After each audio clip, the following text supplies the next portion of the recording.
We've got 20 people in the room, so we'll go ahead and get started. It is a Friday. Welcome to a Friday. I was just I was just sitting at my computer looking, and I said, you know something? I said I was going to do a pop up live stream one of these days at just random. And I thought, well, ain't nothing more random than right now. How's that sound? So here we are. Dan Boyd was first in the room. Mike Torella was right behind him. And Bob Blah Blah then checked in, as did GPN and Dime Bag Coins, who's got a new puppy in the house, which is always very cool. And then Tyler Pasquale checked in from sunny Western South Carolina, which I tell you right now, I've got sunshine. You can probably see the sunshine reflecting on the glasses. There's snow out there and bright sunlight, but I've only got 21 degrees here in southeastern Michigan, so we don't have summer just yet. Misty Cassidy, how are you? JW, Guitar Talk Universe, Bubba Warbucks, N4QMM, what's up? Ultimate hello, Jack PM, Go Lions. You got that right. I'm finally on the bandwagon.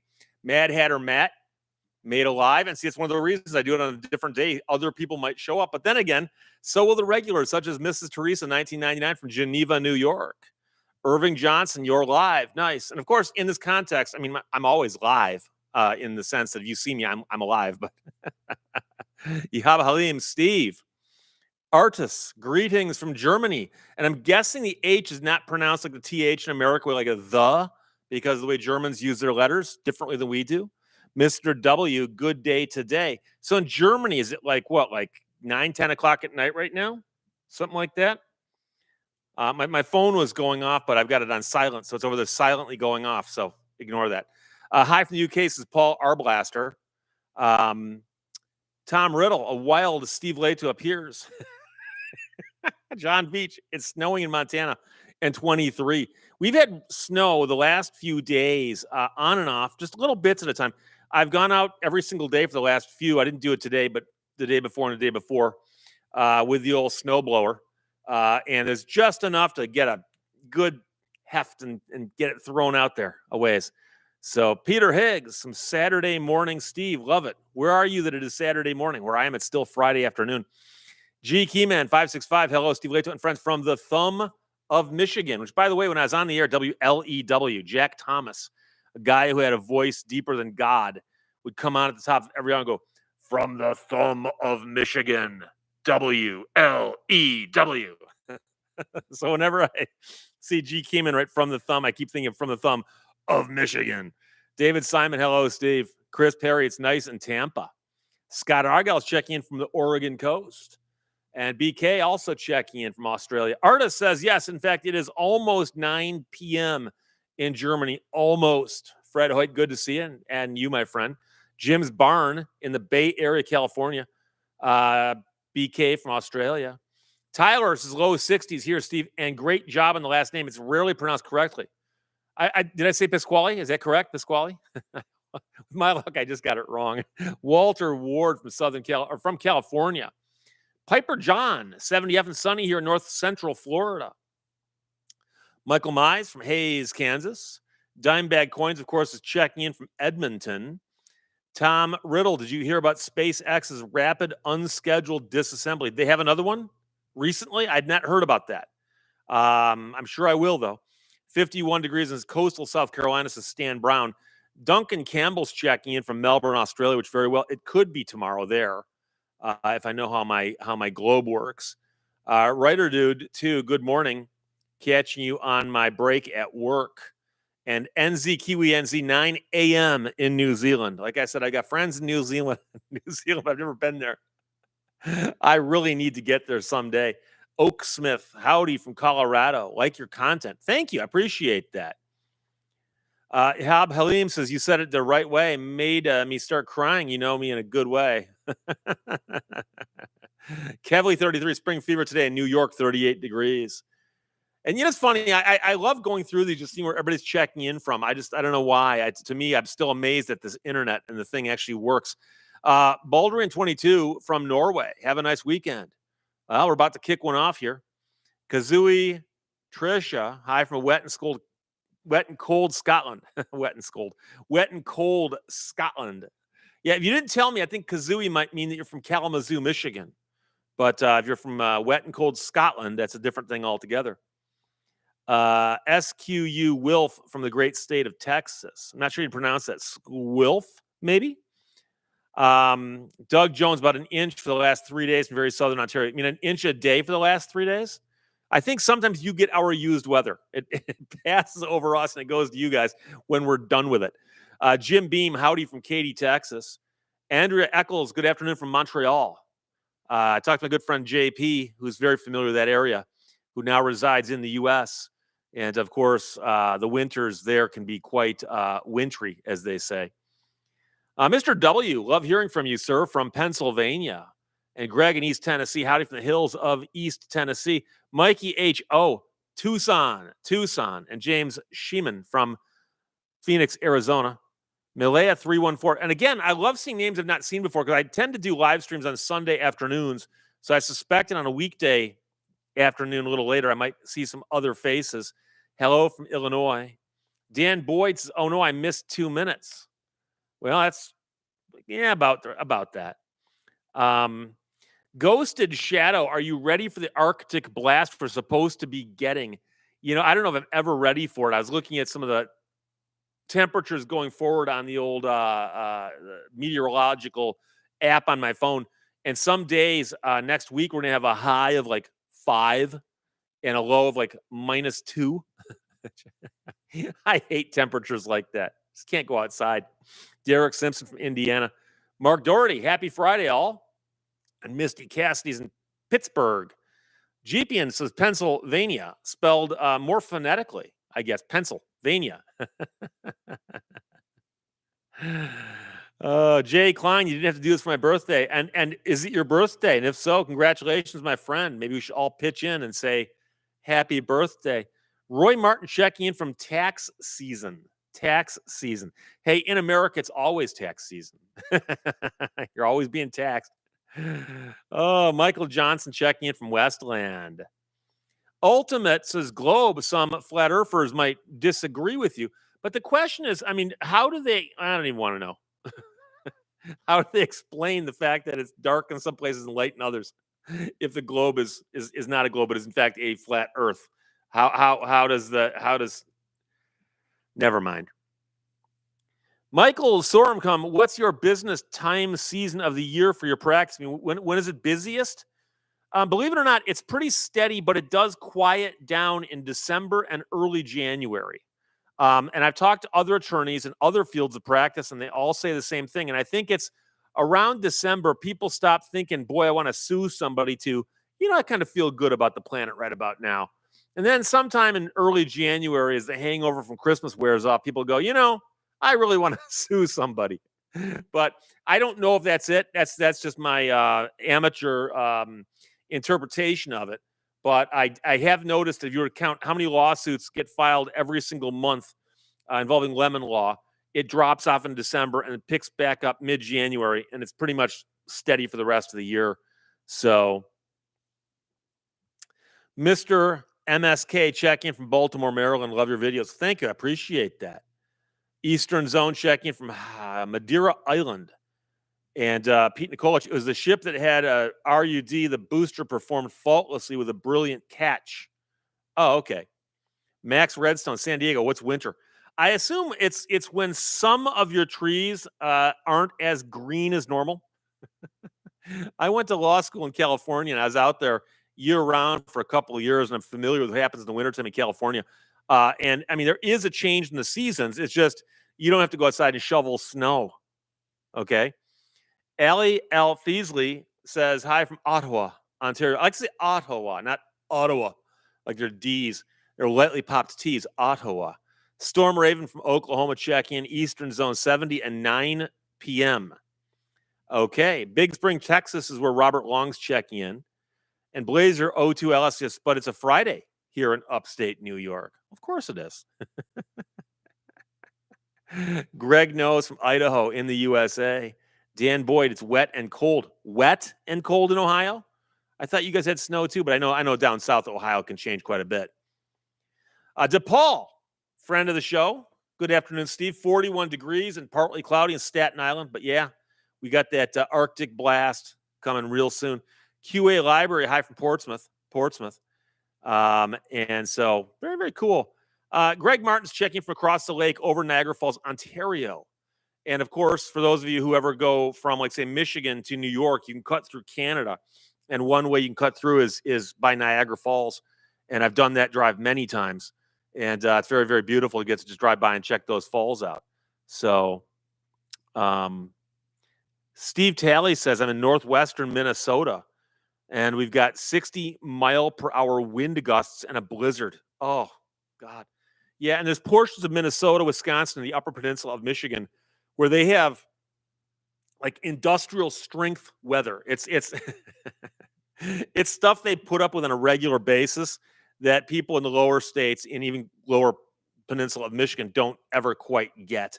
And I've driven up there a few times in the wintertime. And I remember I spent some time up there in February. I was doing some interviews for a documentary that didn't get made. But I walked out to my truck and I saw a thermometer on the side of the building that was 17 below zero. And that's just 17 below. The wind chill made it colder, and it had been even colder previously in the overnight period. So Tracy Stein says, though, the sun is shining here in Ohio. Somebody asked, do I have any Capital One accounts? No, I do not. I was mocking them a bit in my video earlier today.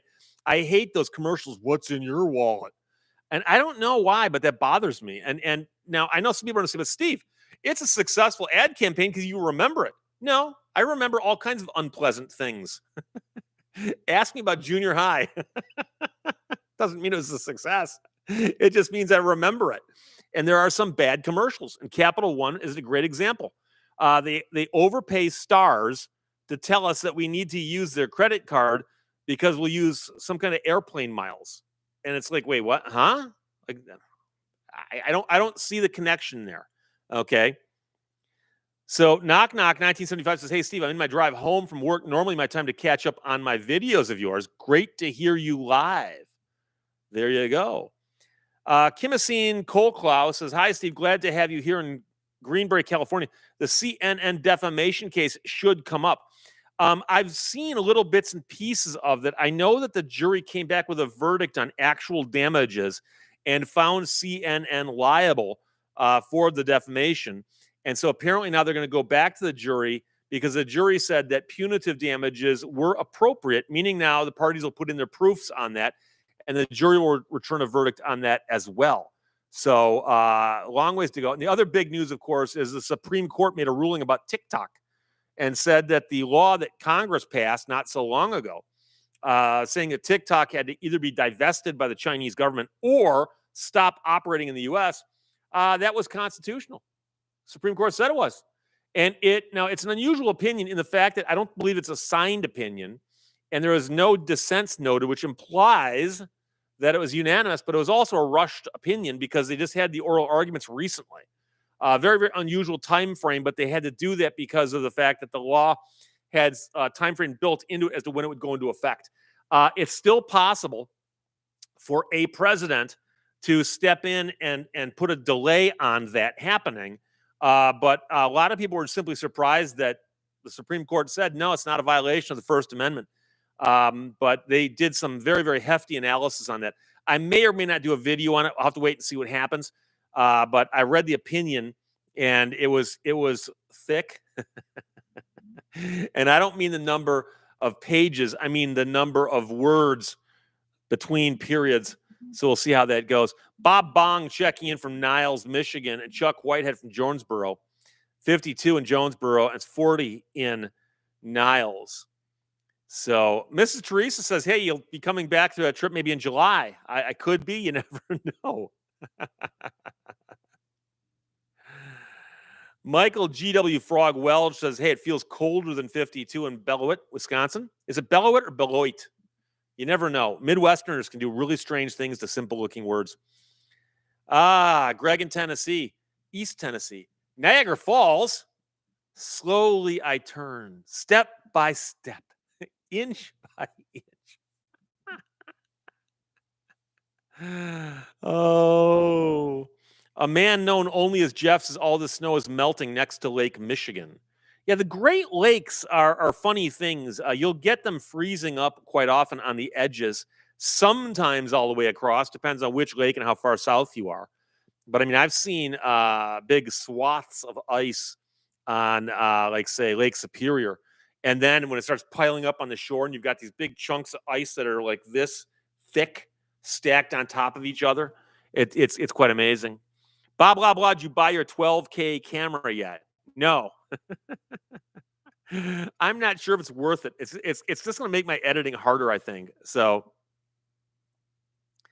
Ehab says, Steve, I wish I could show you the 2012 blizzard in Chicago. We had 20-foot drifts next to my house. Wow. Well, there was that big blizzard in 1978 that I remember that shut down like the world for about a week in Michigan and upstate New York, Pennsylvania. It was a big event. But I know in the Upper Peninsula of Michigan, where it snows hard, they actually will get the snow off the side of the roads if they can. Otherwise, they truck it out of town like it's garbage. And you'll see people with mailboxes that have got big, tall poles on them that are 15, 20 feet tall so that the mailboxes are findable when the snowbanks get built up too high.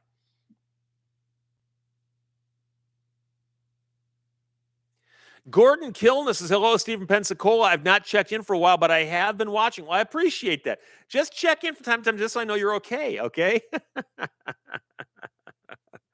Riding vicariously, Kevin from St. Joe. Thanks for the pop-up. St. Joseph, Michigan? Or there's a bunch of St. Joes out there. You never know. Eric in Tennessee says it's 60 degrees in Nashville right now. And Dan Boyd says, hola to Mexican Spec, who says, hello, Steve, do you use a solo cup on Fridays? I very well could. I'm not sure if I'm doing a full 2 hours here or not. I don't know. We got 300 people in the room. That's a good number. I know people who put up videos, they'll get 300 views. So I'll take it.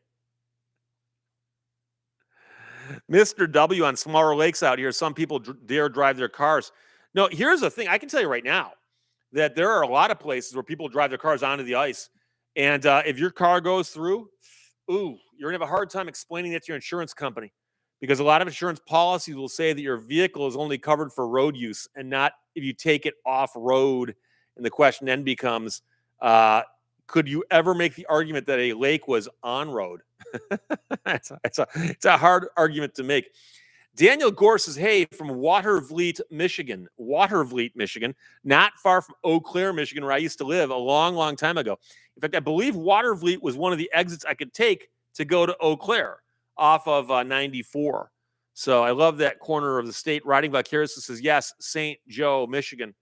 And there is a really good barbecue place in St. Joe called Lark's Barbecue. Oh, just thinking about it gets me hungry. So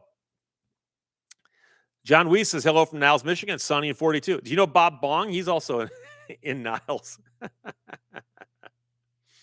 Royal Overnight says, hi from the oldest Nashville in the U.S. Where's that? It's not Tennessee? Okay, John Cord's checking in from Hesperia, Michigan. Hesperia, Michigan. I will look that one up because it rings a very faint bell, but I'd be lying if I said I could place it on a map. Hesperia, Michigan. Oh, there it is. It is.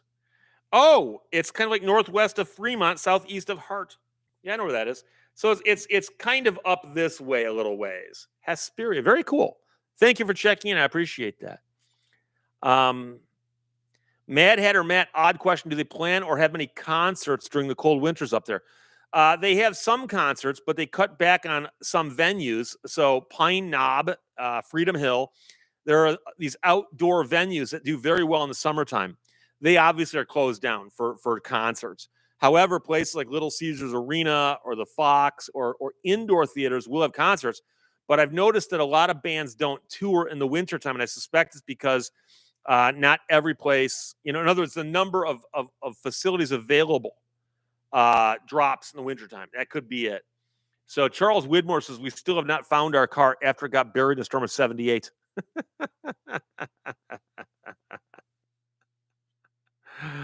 Oh, Yeah, somebody called out ice road truckers. What about them driving off road? There's a whole different thing there, though, because those are, I'm suspecting, commercial vehicles with commercial insurance policies who are probably explaining to their insurance companies what they do for a living. And that is, we do drive across ice out in the middle of nowhere. I've seen that show, and it's a fascinating concept where those guys go. Yeah, David Zerdnansky says you could blame your GPS, but I mean, GPS will tell you to drive onto a lake in the summertime too. My parents went to Finland, and my dad, who normally would not have gotten a GPS for driving around, got a GPS for a rental vehicle in Finland.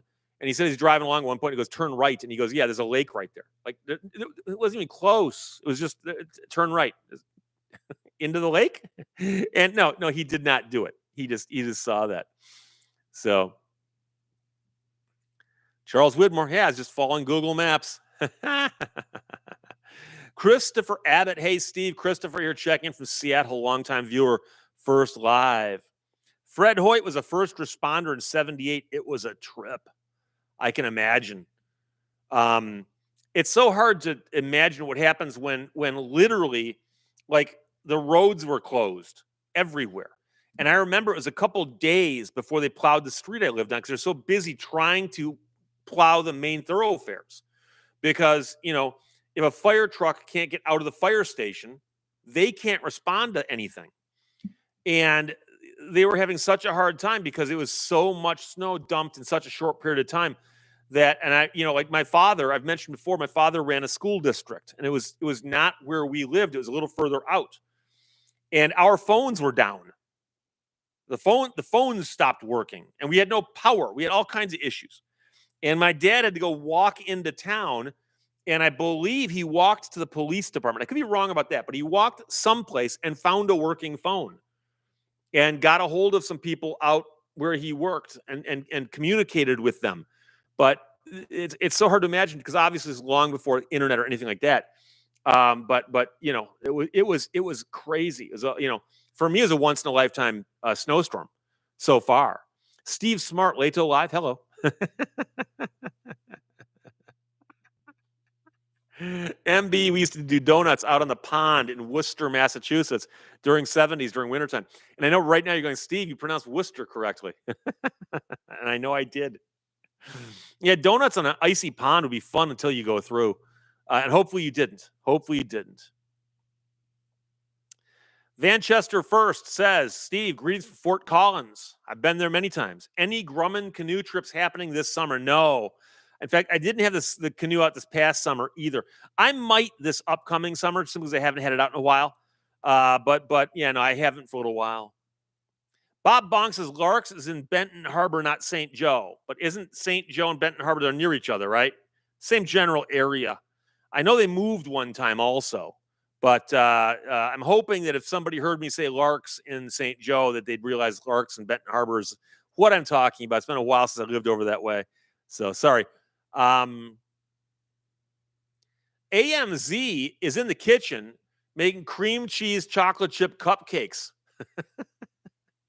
Unless you have enough for all of us, you shouldn't be talking about them. Devin Bound, I'm here. Hello from the Northwest border.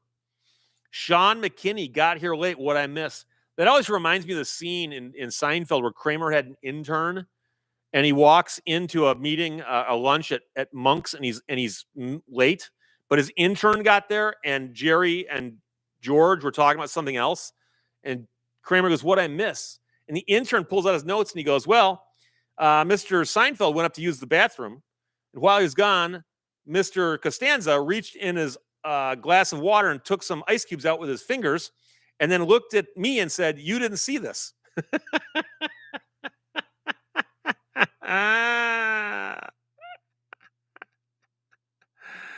Oh, boy. Chuck Whitehead, do they pre-treat the streets in Michigan before they snow? No. Occasionally, at the beginning of a storm, they'll go out and hit the intersections with salt. But you almost never see them before stuff actually starts to freeze. And I've lived places before, they wouldn't even salt stuff until they plowed the roads. Then they would salt. Because why would we salt it first and plow the salt off? And, oh, my gosh.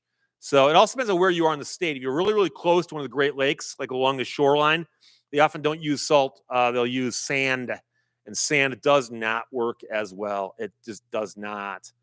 Bob Bong says, yeah, just a river in between St. Joe and Benton Harbor. But Ron Bozoid says, hey, Steve, I've been very sick with a bleeding brain, but now I'm much better. I hallucinated. You wanted to kill me. That would be a hallucination, my friend, because I would not want any harm to befall anybody who's ever actually clicked on a single one of my videos. Kazooie Trisha says, can someone send those cupcakes to Scotland? That's the whole point. Void 425 says another elderly person drove down the boat ramp into Lake Stevens, Washington last night. This is the second time in the last 3 months. I also, there's a story in the news about somebody whose house in, I think it's Ohio, keeps getting hit by cars going through an intersection. And there was an intersection in Michigan where there's a T-stop into 14 Mile Road. I think it's Greenfield Road into 14. And the people had put a big rock in front of their house, and then the rock just kept getting hit. And it's usually drunk drivers at 3 o'clock in the morning, but it only has to happen once or twice to have your house hit by a car before you wake up. But if people are driving down the boat ramp into the lake, they may need to put up some pretty big barriers of some sort. And I know that you got to still be able to get there to launch your boat, but you got to do something.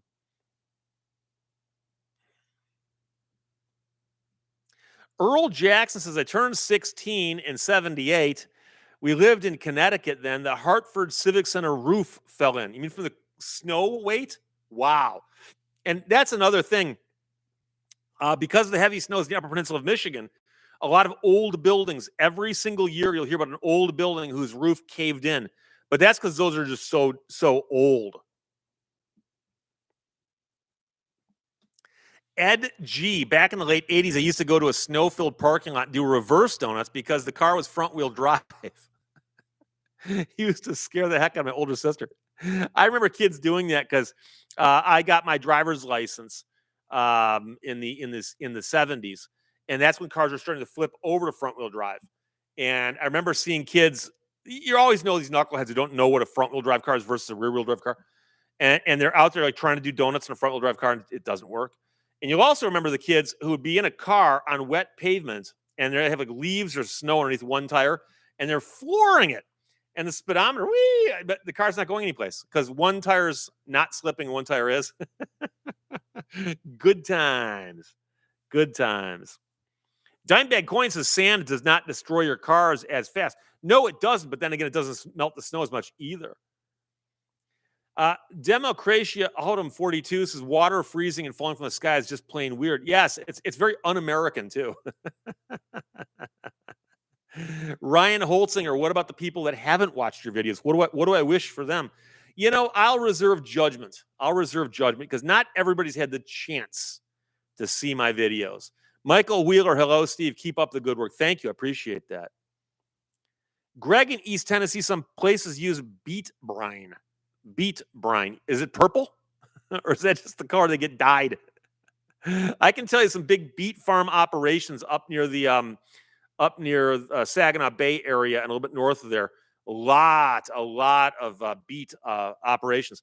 And I can tell you that when the beets are ripe and then they go past their ripeness, the aroma is offensive, to put it mildly. Darren Padilla, Steve, do you have legs? Prove it. Yeah, right there. And yes, I'm wearing jeans. Oh, boy. Flatbed truckers checking in from the Poconos. Another beautiful part of the country. The Poconos.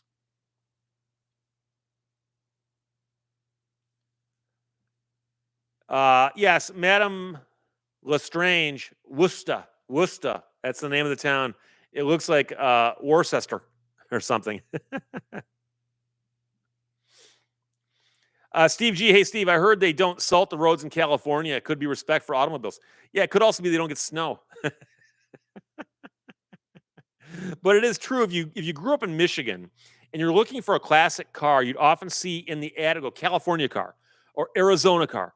And they were pushing the fact that it was being driven in a dry climate with no salt on the roads. So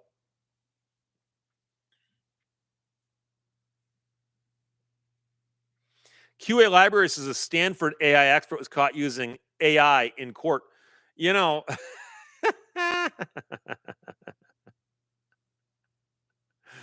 some people never learn. Bill Thomas, positive traction, like in my cousin Vinny, prevents that slippage. Yeah, don't forget, positive traction is a brand name, and I get grief all the time when I say, "Yeah, my '69 Dodge Charger had positive traction." Oh no, it didn't. It had sure grip, or whatever. Okay, we all know what it means. And if I said I Xeroxed a piece of paper, oh no, what brand were you using? Because unless it was a Xerox, you weren't really Xeroxing it. IRIE says hello from my 5-minute break at work. AMZ, what is your favorite Seinfeld episode? My number one favorite episode is George's opposite. When George does everything the opposite for one episode because he realizes that everything he's done prior to now didn't work. He's always made the wrong decisions. Therefore, if he did the opposite, things would work out. And he found a smoking hot girlfriend and he got a great job with the New York Yankees. Now, I know some people are going to say the contest was funny. As a concept, yes, but it's not as funny as the opposite episode. And in case you're curious, because the obvious follow-up to that is, my favorite episode of The Simpsons is Missionary Impossible, where Homer goes off to be a missionary because he's trying to escape the pledge drive people at PBS. And although it sounds convoluted, if you've seen it, you know what I'm talking about. It's extremely funny. It's extremely funny. So that's my favorite episode of The Simpsons. So there you go. M3, love your quick wit. Well, thank you. I appreciate that. Aaron Lell says, pleasant surprise. Thank you. And by the way, you'll notice that we're not having any complaints about, now, of course, I say this, we'll get complaints. Save me, Jeebus. Sean McKinney. That's it. That's the episode. And I have no flood control on today, but we've only got 300 people in the room, 370. And so far, we have not had any bots come in trying to tell us about the hot dating sites in Russia or anything. So there we go.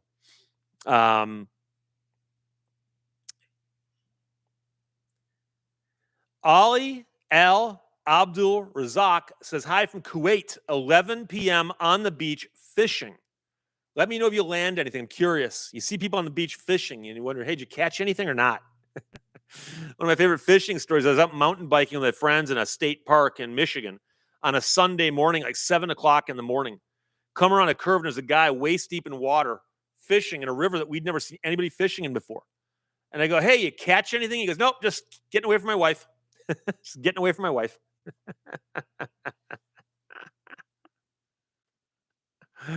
Clifford Veets got a hotline on a hot dating site in Russia. Charles Widmore, Vandalay Industries. And you want to sell my latex? Douglas Howes, did you see Jay Leno with his old fire truck serving barbecue to firefighters? Yes, I did. I talked to Jay not so long ago because I'm working on an update to the Turbine Car story, and a big, the major portion of that is his car breaking down and being repaired. And he popped up. I mean, there's pictures of it in the news where he's literally standing with an apron serving ribs, I believe, to firefighters. And in the story, he showed up there with his fire truck, but his fire truck has been converted into being a motorcycle carrier. And but he went there to volunteer to help these guys because, I mean, so many people have shown up, have gone out of their way to come in and help. And he thought, hey, it's the least I can do. So he went out there. So very, very cool. Mark Miller, sup? Tim Noel, Seinfeld episode where Jerry wears the thick glasses. And isn't it partially because he doesn't want to insult his friend by that's crazy. No, it's not crazy. It's not crazy.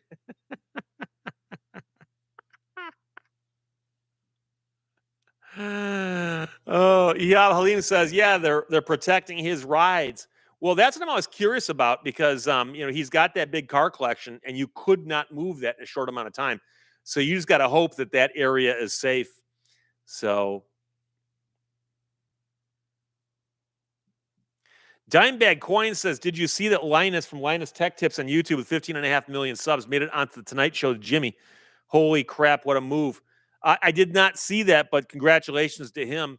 Now, I've been on Jay Leno's Garage, the video version that's on YouTube, but haven't yet made it onto late night television. Bill Thomas, Soup Nazi. The Soup Nazi episode is fascinating because, among other things, it's based on a real guy.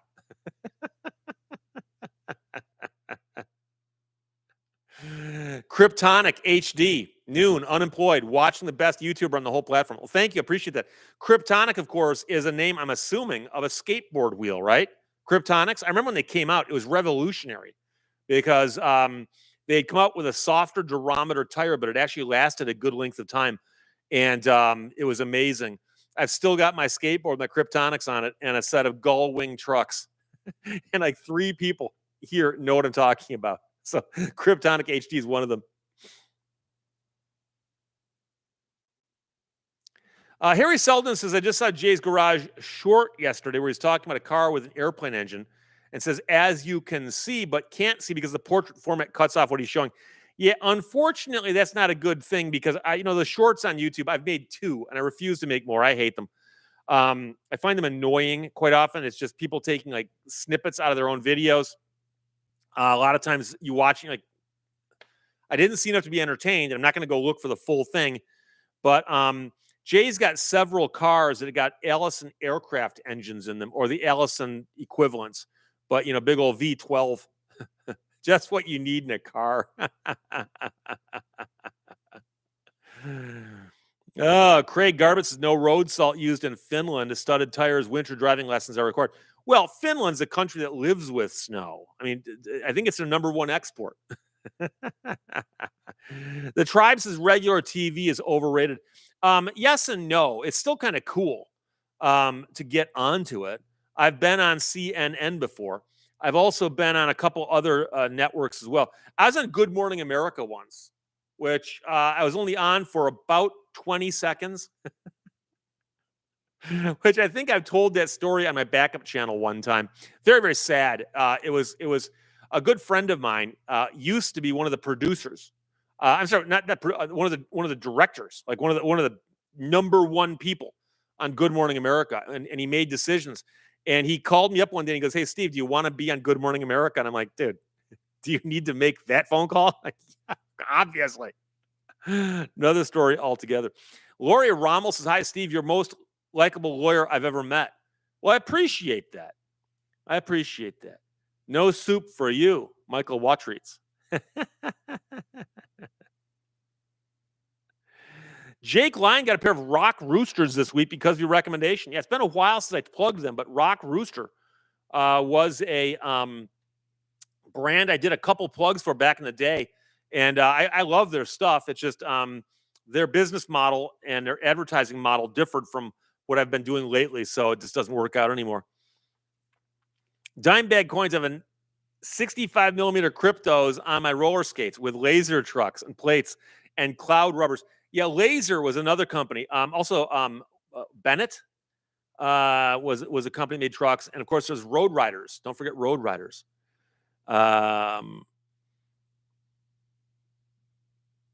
Gilbert says shorts can be 3 minutes long now. Yeah, but for some odd reason, they're still too short. PL Demo Regret says the mental image of Steve boarding is something that wasn't on my bingo card for today. I actually cracked a joke once about skateboarders, and I had a bunch of people get mad at me, go, "Oh, what have you got against skateboarders?" And the joke I cracked didn't diminish them at all. And I said, I got nothing against them. I'm a skateboarder. And people are like, yeah, right. So I actually, and I think it was on my backup channel, but I brought my skateboard out and showed it. I've still got it. It's a big deck, gull wings with Kryptonics on it. I mean, I don't know if it's still Kryptonics or not, but I admit I don't ride it that often. I'm too worried about breaking my wrists. But I still have it, and I can still ride it and look respectable on it without making too big of a fool of myself. Greg in East Tennessee says, have you been to the Bonneville Salt Flats? Your 71 Bobby Isaacs Charger set some speed records out there. I have not been there personally, but I was in a documentary about those speed runs. It's on YouTube. Look it up. It was put up by NASCAR, called Bonneville '71, because that was the year that Bobby Isaac was out there. And I'm in that documentary. So Harry Seldon, you have any stories about Bob Uecker? No, actually, I'm not that familiar with his work other than just the stuff I saw him on when he's doing national broadcasts. I know he's an extremely funny guy. So QA Library, how many times have you been on the BBC? Oh, on the BBC just once. I was on the BBC once talking about the lemon law. Been on the BBC once, Good Morning America once, CNN once, and News Nation, another one of the big channels. I've been on there just a couple years ago. And I've also been in the New York, I've been quoted in the New York Times, and my books have been reviewed by the Wall Street Journal. So Charles Widmore says, I saw Jay Leno at a traffic light once riding my bike in Thousand Oaks. He was in a super giant white convertible car. Went to the Tonight Show and Procol Harum was on. Fun times. Whiter shade of pale. Maybe he was driving the super giant white convertible in honor of Procol Harum. Wow. Mr. W, I love the Seinfeld episode where Newman is eating all the muffin bottoms. Yeah, top of the muffin to you. Don't forget, what's amazing about that, it's a one scene joke. It's a very, very short joke at the end of the episode as to what they're going to do with all the muffin stumps. And they say, we brought in a specialist, and in walks Newman. And you're like, where are they? And they're like, right here. And he's like, okay. And he sits down as if he's going to have no trouble just finishing them all off.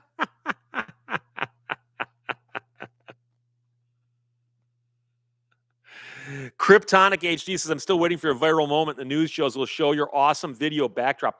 I've actually had, and it's been a couple years now, but I had a TV station, and they didn't ask me about it. And I wish they had, but a TV station decided to quote me about something. And I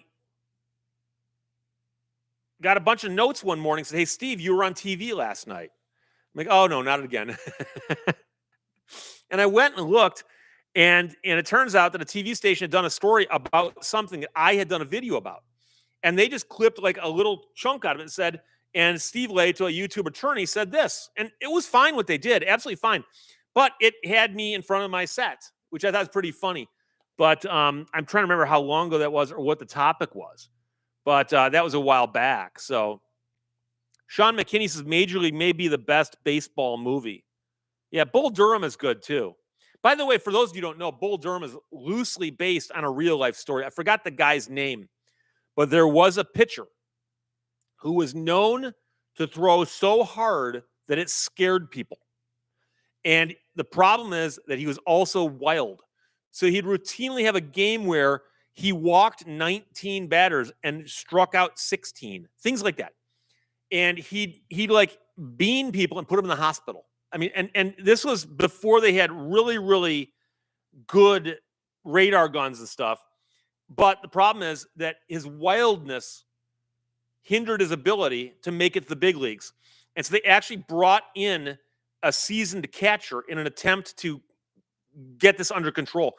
And a guy who heard that story wound up writing the screenplay for Bull Durham, or at least the story idea for Bull Durham. So it's loosely based on that guy's story. And what happened to that guy, believe it or not, in a game when he was throwing, he broke his arm. He was throwing so hard, he broke his own arm. And I read an article about him where a writer went and tracked the guy down like 20 years later. And he's like just basically living unknown out west someplace. So Fatty McButterpants says politically correct term for YouTube shorts is vertically challenged videos. Overkill pinball. How many likes before you ride your skateboard live? I don't know about live, but I will actually ride it. And what I'm going to do, I've got cameras. I'll grab my GoPros and I'll carry a GoPro. I'll mount one on the skateboard and I'll put one on a tripod and I'll go out and ride my skateboard around a little bit. And then I will slice them together and make a video out of that. Greg in East Tennessee, I hate that they outlawed the Daytona Chargers and the Superbirds. Yeah, NASCAR did that because Bill France didn't like the way that they were putting exotic cars into racing. Hey, all you had to do is change the homologation rules. So 1 year you had to build 500 cars. 1 year you had to build so many cars per dealership. And if they just simply said, no, you got to make 5,000 cars, it would have solved the problem. But what are you going to do? Lou 58 Lou says, before my husband fell off a ladder at work, he rode a longboard with a push stick. Yeah, I've never done the longboard thing. I've seen guys doing it. It's a little less maneuverable, but a little more fun in terms of, I think it smooths the road out a little bit. And I've seen guys taking those things down some pretty steep hills.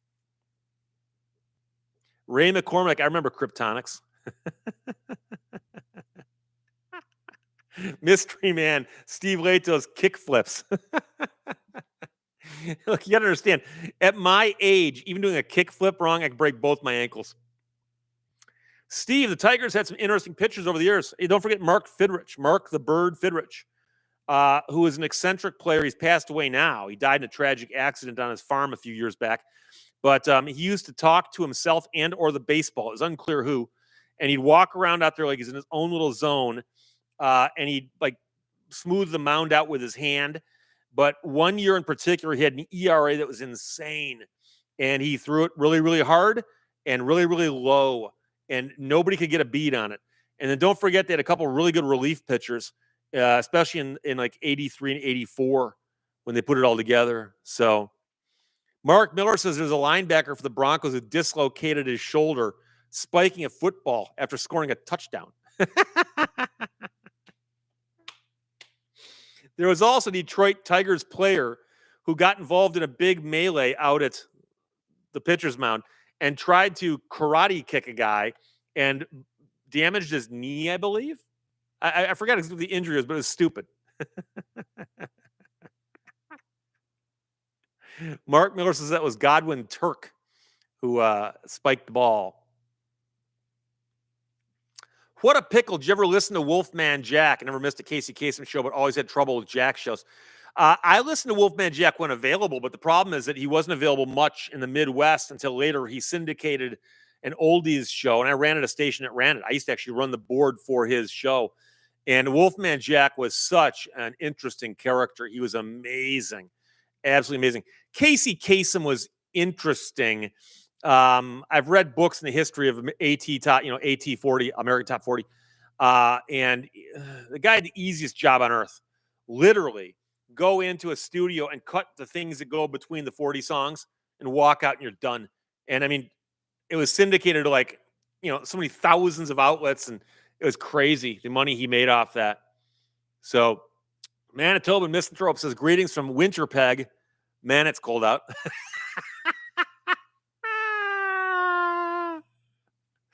Harry Selden says the Bull Durham conference on the mound about the cursed glove and wedding gifts was the best baseball scene ever. There were a bunch of very, very funny scenes in that movie. Greg in East Tennessee says the lawsuits are flying against NASCAR now about the antitrust, anti-competitive, and arbitrary rule changes. They won't let Mike Wallace race now after telling him it was okay earlier. I heard about that. And that's an interesting question because there have been older race car drivers, and it appears they're basically just saying, dude, you're too old. But yeah, arbitrary. Bill France's middle name was arbitrary. There's a famous story that's true where in 1968, Chrysler showed up at Daytona to start the year with 68 Dodge Chargers, which was a second generation Charger. And they had a chin spoiler on it underneath the front bumper. And Bill France goes, you guys can't run those spoilers. Those are not stock. And they go, what do you mean they're not stock? They go, they put those on cars. And he goes, no, they don't. And somebody goes, Bill, what'd you drive here today in? And he had driven to the track in a Camaro that had a chin spoiler. And he had apparently never seen it because he was a rather big guy. And so they told him that. And he goes, no. He goes, yes. And they all went out in the parking lot. And Bill France gets on his hands and knees. And he's looking underneath his own car to see if it has a spoiler.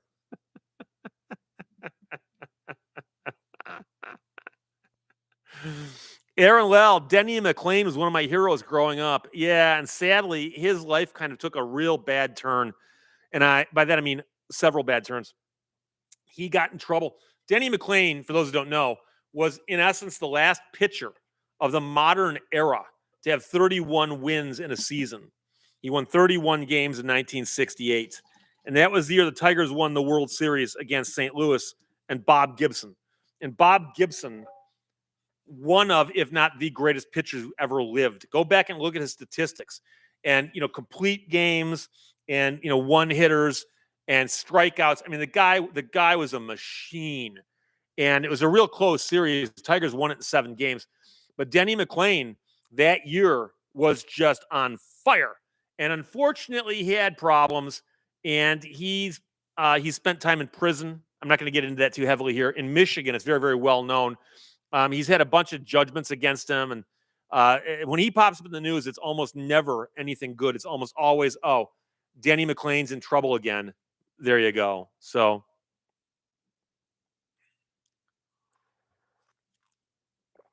Josh Keaton fan, I just got here. Has anybody mentioned to Steve about the various people who are working on the Honey lawsuit, such as Legal Eagle and Gamers Nexus? Haven't mentioned that yet. I knew that there's several lawsuits filed, a bunch of people working together. I did one video about it. I have not done an update yet. I'm simply waiting for some other logical signpost for, to come along for me to do that. And by the way, just because there are contrarians on the internet, I've actually had 1 or 2 people just bombarding me with messages going, "Oh, Steve, the Honey lawsuit's nonsense. There's no way they can win that. Everyone knew what was happening. That's nonsense." And I also have people going, "Steve, you've been losing money to Honey as well. You've lost tons of money." When people come from YouTube to go buy something that I've recommended, I was never getting paid last click attribution because they're coming from YouTube, not me. But I'm not going to get into that here because it annoys me.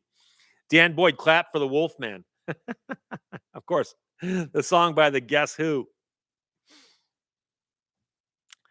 Emperor Penguin Casey was Palestinian.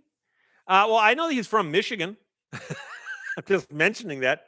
Casey Kasem was a disc jockey in Detroit at a very, very early point in his career. He had a great voice. I don't know how entertaining he was. AT-40 was very, very formulaic. Somebody'd write in and say, their dog got killed in a tragic accident. They want to know if you can play I Want to Know What Love Is for our dog. And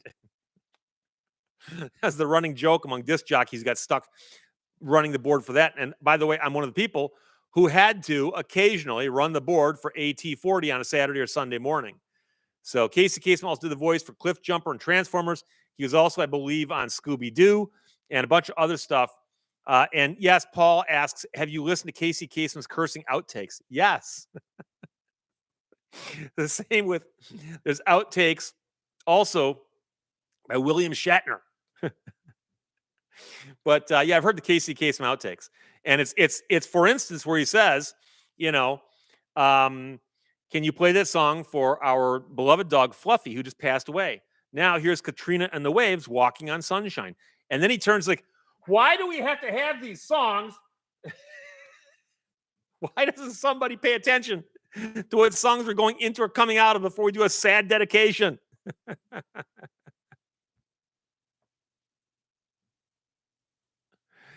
STP World says there's a cartoon where they say we're bigger than sliced bread and people get angry over it. I don't get it. Is the cartoon funny or are you pointing out it's not funny? I don't think it's sliced bread. That's not a trademark, is it? Marian K. Kavusi says, good afternoon, much love. And thank you. Although I believe it is, isn't it actually Marjan? I think I actually know this now. But I'm going with the European pronunciation of Marian, because that could be what a J is. Glenn Combs, what a pickle, was an unlimited hydroplane in the 1960s. Was it a pickle fork hydro? I love hydroplane racing. Bill Munsey was my hero. And then, of course, you had Atlas Van Lines. You had U.S. Steel. You had Miss Budweiser, Chip Hanauer, and Tom Deeth. Used to go down the Detroit River and watch them race the Gold Cup. Dr. Rick, I loved Wolfman Jack and that Mexican blowtorch he was on, which was a nickname for a high-powered radio station blasting out of Mexico, probably at 50,000 watts. I built an antenna pointing southwest to hear him in New Jersey. I taped him and rebroadcast him on my bootleg AM station. Thank God I was only 14. Do you still have the tapes? Kevin Smith says CKLW, is that still a radio station? Yes, hypothetically. I was actually looking at just CKLW yesterday because CKLW is 800 AM. They're in Windsor, Windsor, Ontario, but they're facing Michigan. They're facing Detroit. CKLW in the late 60s was the number one radio station in Detroit, Toledo, Flint, and Lansing. They were huge, and they're copied by everybody. And eventually they became not so big a thing. And one of the things that did them in was they were on the AM, and the CRTC, which is the equivalent of the FCC, but in Canada, wouldn't let them play music on the FM because they thought that was just a passing fad. So CKLW kept playing music on AM while there's FM stations playing the exact same music in Detroit, like WDRQ. And so CKLW eventually went away. But at one point in time, they were, if you took a survey and asked people who know the radio, who know their radio business, and said, name 5 of the most important radio stations of all time, CKLW will always be on that list among the top 5. Easily. Andy New York 29 says AT40 was a joke. Some of the worst songs ever were hits. Well, yes and no. I mean, they're basing it off the Billboard charts, but the Billboard charts, it turns out, may have been influenced by people who were taking care of the wrong people. You know what I'm talking about? But, you know. Greg in East Tennessee checks in. Thank you very much, my friend. I appreciate that. D Woods has heard it on the XZZ top. I remember people claiming that meant WABX in Detroit, but it was actually one of the X stations out of Mexico because that call letters began with an X. Craig Garbett says in 2011, the Guinness Book record for longboards in one place was set at NMU, Northern Michigan University, in Marquette, Michigan, with 341 longboards covering a kilometer. It's one of those records you look at and go, huh? Really? Okay.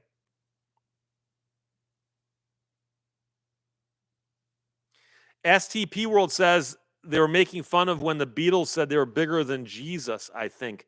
Oh, okay. I'm not sure that sliced bread would get insulted the same way. That's one of the things. Once in a while, people will say there's a joke, and if you guys sit there and go, what? And there's my favorite reference to that is when Homer Simpson revealed to his children that he'd been in a musical group called the B Sharps, and they'd put out an album called Meet the B Sharps, and then of course they disappeared. And Bart said, "What, did you guys claim you were bigger than Jesus?" And Homer goes, "That was the name of our second album." Now that's funny. Johnny Z. Fraley says CKLW, the Motor City. They had a bunch of jingles and things like that. That when you hear a CKLW, many people who grew up in Detroit immediately hear the phrase "the Motor City" after it. Ryan Holtzinger, keep your feet on the ground and keep reaching for the stars. Yeah, I never quite got that as a sign off, but I mean, it was his thing. So whatever. Slaughter Bartfast says not positive, but I think Wolfman Jack was in a Bruce Lee movie. The one where Bruce went to Italy. Jack played one of the gang's henchmen. I'm not familiar with that, but I believe you. Yoda Beast. In the late 70s, I would receive Cardinal ball games after dark from KMOX in St. Louis as a kid in Southern Ohio. Well, the amazing part is you get onto an AM radio at night and buzz it around. You can pick up all kinds of stations. I remember driving up north and listening to Chicago radio stations at night many, many times. And I hear from people in Florida who listen to WJR at night, especially Tiger baseball games. Howard Clegg, I was always fond of Muskrat Love by America. You mean by the Captain and Tennille, right? I think a horse with no name is America. Michigan Veterans Museum, no shave Friday? No, I shaved. This is the evening. It happens. Mr. W checks, and I appreciate that, my friend. Thank you very much. Oh, JL Peters says, Steve, what's with the California plate 013? And I thought I've explained this, but I guess I haven't. That's a manufacturer plate for Shelby. And so I have a Cobra replica made by Backdraft Cobra. And somebody sent me in 2 plates. And one plate is a manufacturer's plate that's a replica of a Shelby manufacturer plate. Because, of course, Shelby's were manufactured in California. And so that's what that plate is right about. Hang on, let me do this right about there. And I put the In-N-Out Burger frame on it that somebody else sent in. So there you go. Trina H says, yeah, you doing a show today makes me think I got to go to work tomorrow.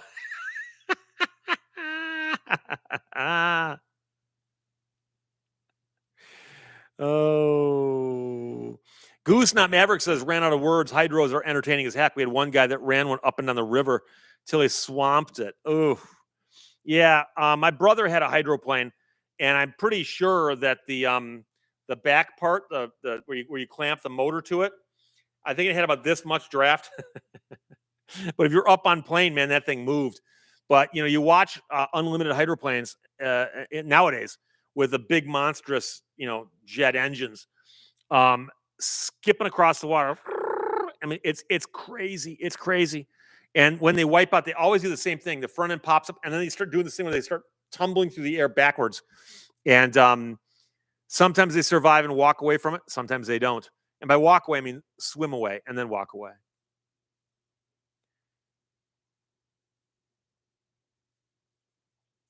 DePaul 31 says WOR, KDKA, WLW, WGN. Many of those are of course, clear channel stations that broadcast at night, the same power they broadcast during the day because they got their licenses so long ago. And many of those are old stations. WGN, of course, is in Chicago, as is WLS. WJR, WWJ in Detroit are both old school AM stations. WJR is AM 760, which is listenable pretty much anywhere in North America at night, so you can hear it.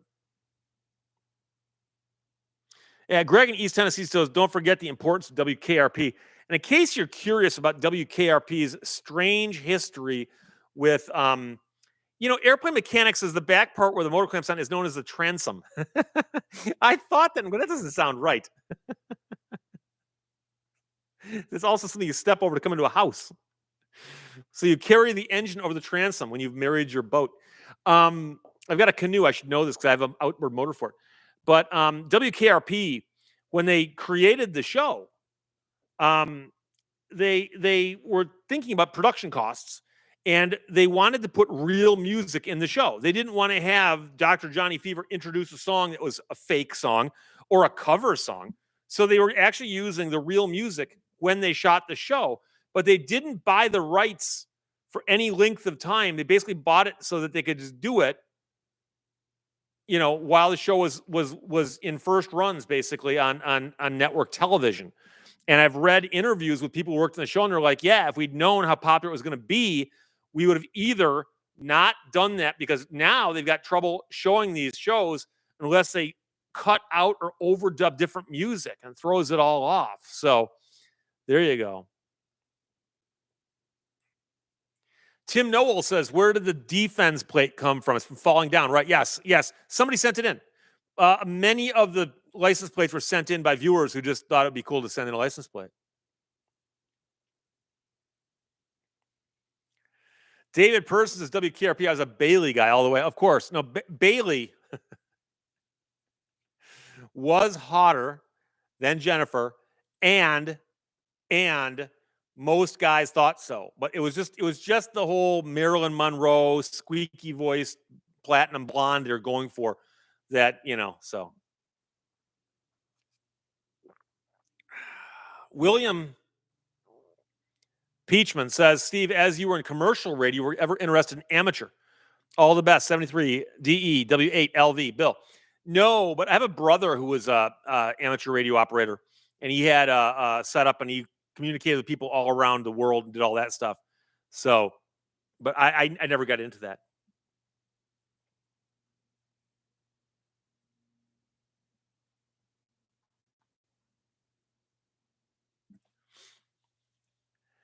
SKS Hugo says $15 Verizon settlement received last week. This week, Verizon raised my monthly rate $4. So they'll get it back from you in 4 months, right?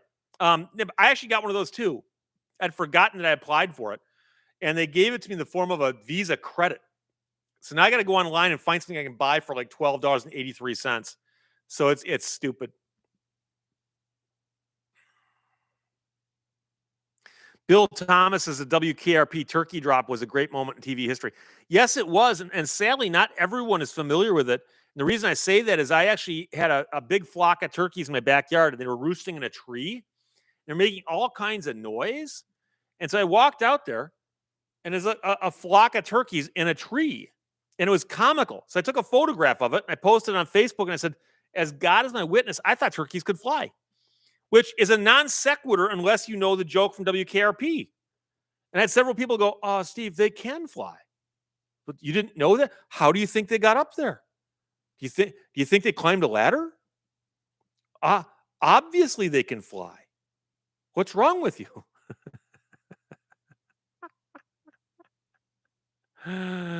Oh, Fatty Butterpants says if Jesus was piloting the hydroplane when it flipped, he could walk away without swimming away. He wouldn't let it flip. But also, he would have landed on his feet, right? So, oh boy.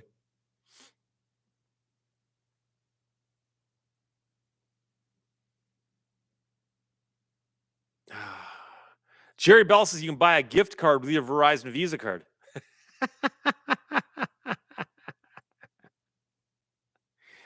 James Walker, did you see where the Ford company is going to bring out a 2025 Model T car and truck?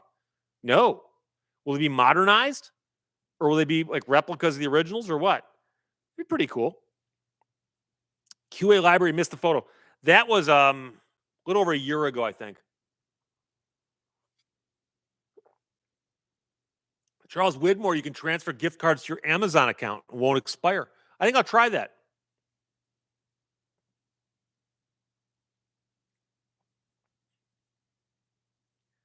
GW says a group of turkeys is called a rafter. A rafter of turkeys? Really? I thought it was a flock. But yeah, I know they got goofy names for all kinds of stuff. So Todd K says that's where they sleep at night. Okay. I've had on my property before, it was 17 turkeys, but there were I believe it was 3 mom turkeys, and then there are 14 youngsters. And the 17 of them, as far as I know, all made it to adulthood. Because I've seen it before where there's a mom and a bunch of turkeys, and a little while later, a couple are missing. It's kind of sad. And then, of course, when all 17 of them make it to adulthood, you're like, okay,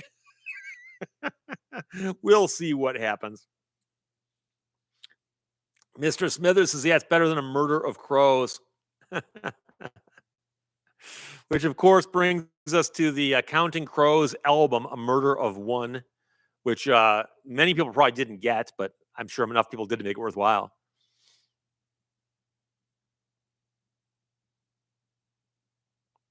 Mark Miller says, I told the story of your new Explorer telling you to pull over and rest to the car edge channel. They had not heard of the feature. You know something? I don't know how to make it do it so consistently that I could film it. Although I probably could. I just have to have somebody hold the camera in the perfect spot and go out and do some stuff. But it has another annoying feature that I just discovered. It will do some math in its head and determine that I might be about to smash into something.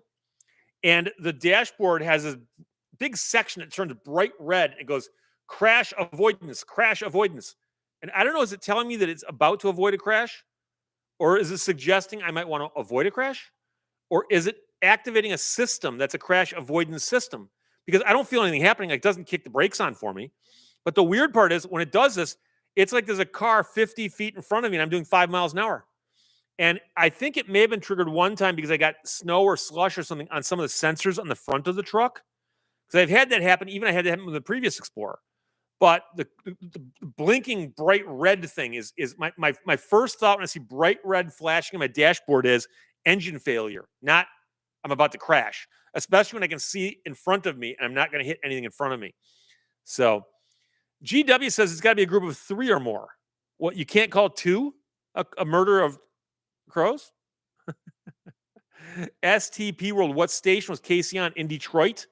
I believe he was on WWJ back when they played music, which was a long time ago. But it may have been WXYZ.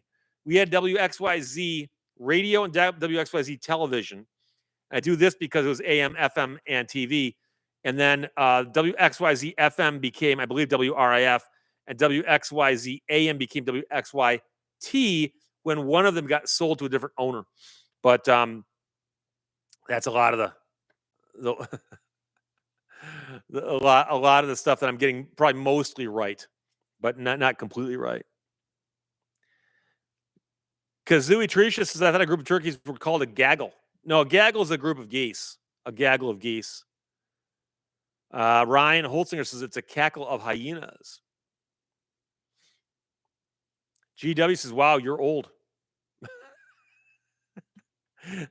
I'm no older than I was 10 minutes ago, except for the added 10 minutes.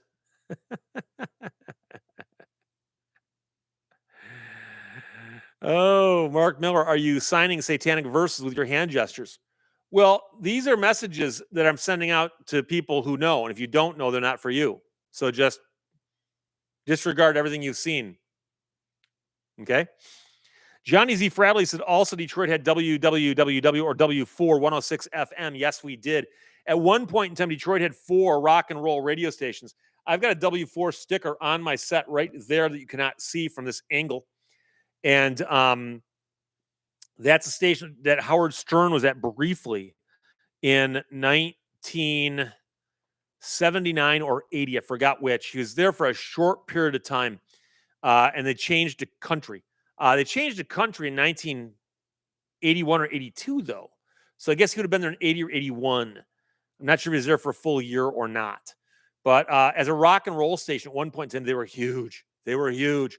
And there's W4, WRIF, WLLZ, and WABX. ABX was the first one of them to be playing, rock and roll on the FM. L. Jeff Y is W on one side of the Mississippi and K on the other. That is generally the case, although there are some exceptions. That's just a convention that the FCC did a long, long time ago. And Kevin Smith's WWJ is Fox 8 in Cleveland, TV station, right? Because there's still a WWJ News Radio 950 radio in Detroit. So,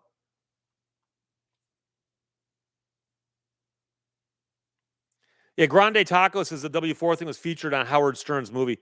Yeah, although they they fictionalized a bit of that. I don't believe they ever made him put on a cowboy hat and call himself Hop Along Howard. I believe when they said we're changing formats, he said, okay, see ya.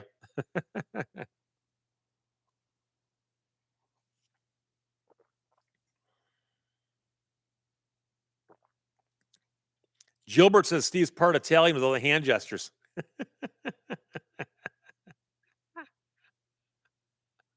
Hey, Johnny Knoxville's in the house. Steve is finished despite the hand gestures. Yeah, in Finland, we try not to communicate too much. So we would not be talking with our hands. Because we ain't talking with our mouths, why talk with our hands? Oh boy. Mark Smith, WBCN Boston was our rock channel on FM. That was another one of the extremely well-known, like nationally well-known FM stations. WBCN. They introduced a lot of bands to airplay in America. Cooks, Opals, what do you think is going to happen to TikTok? If I had to guess, faced with being put out of business in America, I suspect they're going to divest, meaning that they're going to sell out to somebody and they can find a buyer. So that's what I have to guess, but I don't know. Greg in East Tennessee says, I've got a t-shirt that says I may be old, but I got to see all the good bands. And the problem, of course, is that not everyone out there, when they go see a concert, realizes they may never have the chance to go see that band again. So many of my good friends and also one of my brothers saw Led Zeppelin play at the Pontiac Silverdome, which is no longer around. And at the time, it was the largest concert attendance for a single band in history, especially indoors, because it was in a domed stadium. Kaspar Zarinkovich, have you intentionally helped the opposing side in court? No, of course not. That's like asking a baseball pitcher, have you ever actually thrown a game or something? No, no. I represent a client. I've helped my clients, but that's usually intentional. STP World, if I go to the Knoxville World's Fair, should I knock over the Sun Sphere? You may have to. It's a reference to an early Simpsons episode.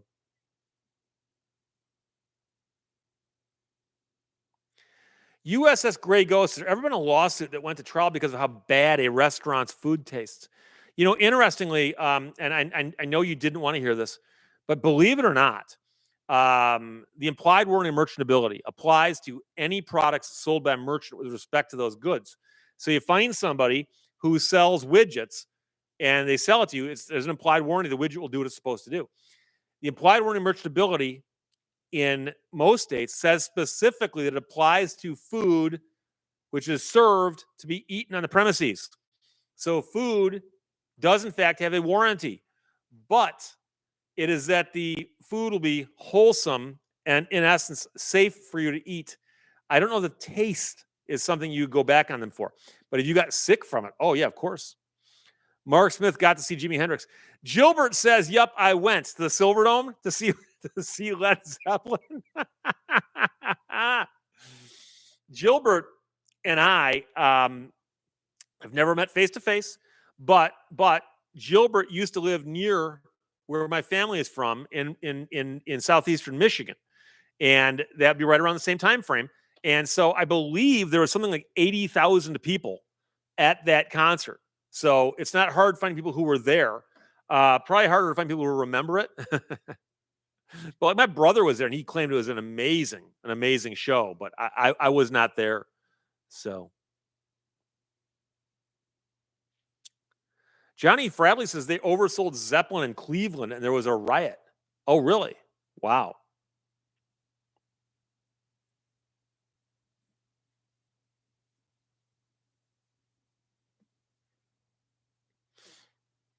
Johnny Knoxville, I forgot to go see Jimi Hendrix's grave when I was in Seattle. I'm not even sure that would occur to me either, but now it would. USS Grey Ghost saw Bon Jovi at Penn State. Mark Miller, what are your thoughts on the backing tracks for the rock and metal bands who are in their 70s still trying to rock? You know, I've got a problem with bands playing to backing tracks, and it's becoming more prevalent. It used to just be that there would be singer dancers who don't play instruments be out there dancing so hard that they had to do a backing track, that kind of thing. And I mean, sometimes the vocal tracks even they did lip sync their own music. And you know, if you know that's what you're getting, it's one thing, but it bothers me because I've seen some demonstrations that are clearly somebody has shown that a band we've all heard is still touring, but they're singing the backing tracks and so on. And I, you know, if they came out and said, you know, not all this live, we're faking some of this, I'd be okay with it. But they're not going to say that, so that's a problem. But Tater Savage, greetings from Minnesota, but I'm originally from Idaho. Curious about your Idaho plate. Sent in by a viewer. Johnny Knoxville did go see Kurt Cobain's house in Seattle. Okay. Kurt in Florida says Hendrix is buried in Renton, Washington. Devin Bound paid $2 to see Journey in 1972.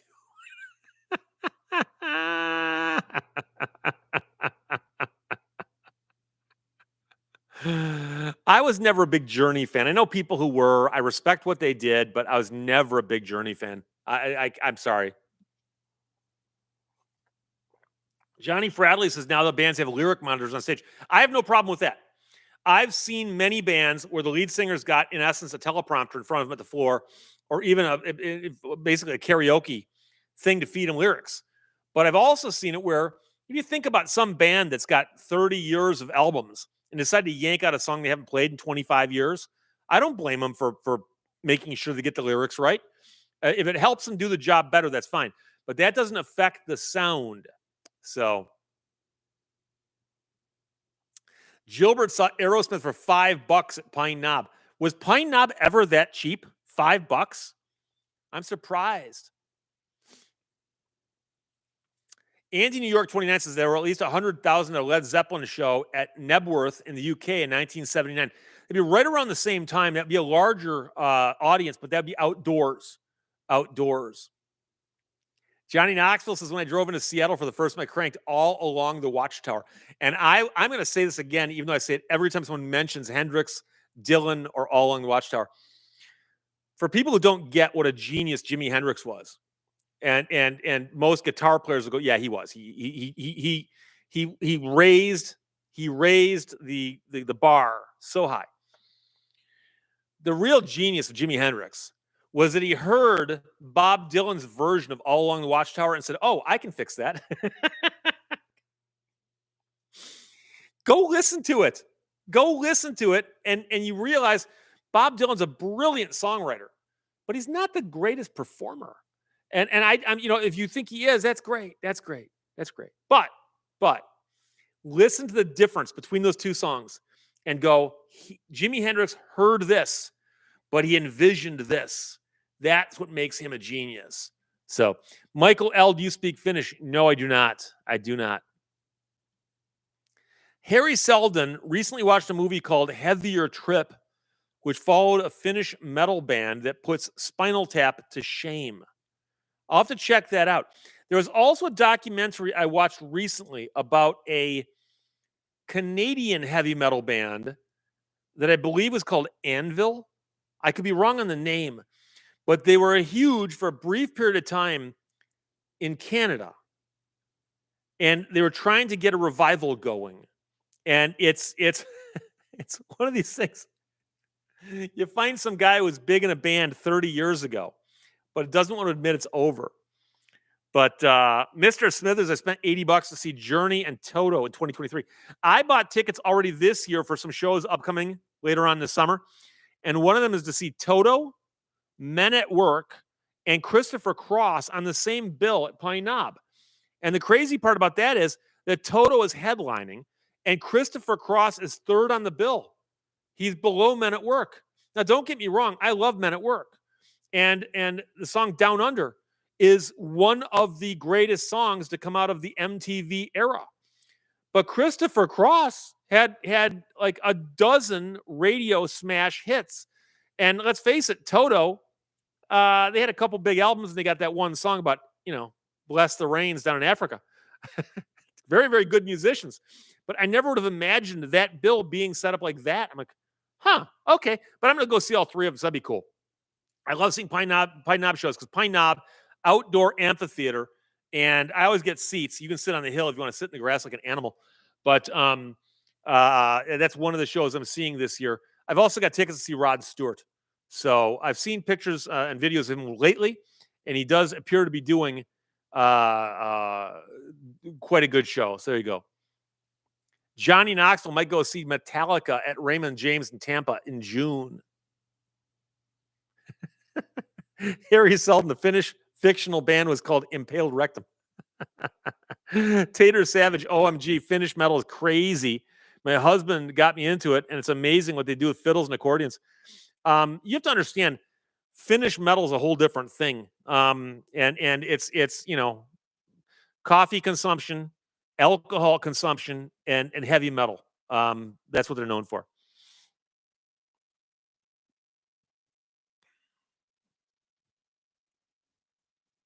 Oh, yeah. Prince Albert says there's an American metal band called Oakley Dokley. The members dress up as Ned Flanders and play heavy metal music. And I believe they were invited to do the closing credits song in one episode. Could I be wrong about that? I think that's correct. Telly NZ, is Rod still standing? He's still performing. He's still getting out there. And he still sounds good. So, at least from what I've seen recently. Doug Jones, 1977, Rolling Stones at the El Macambo in Toronto, Canada. So the El Macambo was a famous venue in Toronto that Elvis Costello played at about 1978 or 79. And a local radio station taped the show, broadcast it, and then they put out, I don't know if it's bootleg or not, but you can get copies of that today. and there's some jackass in the audience going, woo, woo, just through the entire recording and just ruined it. And if you could tell me, Steve, I can tell you with certainty who that person is, I would go track him down and punch him in the face. I don't, and I would go to a jury and say, but listen to what he did to this recording. Gilbert says cheap seats for Metallica, $115 for nosebleeds. Well, nowadays they're more expensive. I want to know more about those $5 tickets you got to see at Pine Knob. Janie Segrist, what's going on in here? Not a whole lot. Harry Seldon, when I saw Metallica, they were third billed behind the Scorpions and Van Hagar in the Monsters of Rock tour. That makes sense, especially a couple years ago, because Metallica has a huge following that is outsized compared to the radio airplay they get. Okay, you never heard Metallica on AT40. I could be wrong, but I don't think you did. Van Hagar, of course, had a lot of pulling power, and I've always been a big Van Halen fan. Never cared much for David Lee Roth as a person, but I like the band. QA Library, ever looked at going to Glastonbury? I have on some level, but I'm getting too old to stand for an entire day out in a field ankle deep in mud. Especially if it hasn't rained for a few days and it's ankle deep in mud. You figure it out. D Wood, how hard will it be to get an autographed copy of the updated Turban book? Not hard at all. I will talk about it on my channel, and I will do the thing where I buy a stack of them and sell them. So you can get them from me, mailed, signed, and all that for pretty much the same thing like, say, Amazon does. But I will talk to my publisher about getting quite a few of them. So I think I did that with the American Murder Houses, and I sold 600 or 700. I might get more than that with the Turban Car book, but that'll be later on. Later on this year, I'll update as we go along. Charles Widmore, man, I would have loved to have seen Zappa in concert. I would have loved to sat and talk to the guy for 10 minutes. I mean, Zappa, such a character and great music too. Gilbert says, I think Aerosmith was 75 or 76. You were still too young. I think I saw my first show at Pine Knob in 76, though. I went and saw the Beach Boys with a bunch of friends of mine. And we had some older friends who drove us. So there you go. Paul St. Clair bumped into Karen Savelli in Cobo Hall at the Autorama. How recently? Karen Savelli was a disc jockey at WRAF for years. And probably elsewhere in Detroit also. The Autorama is coming up, I think, in March. I go there every year. So I'll probably be going there this year as well. JP Boileau is in the house, and he says the El Macambo closed in 2014, but reopened in 2021. I never knew. Okay. Gilbert says, I want a boo-hoo, and then I think she wrote, I want a book. I think that was a typo, maybe. I'll get you a book, my friend.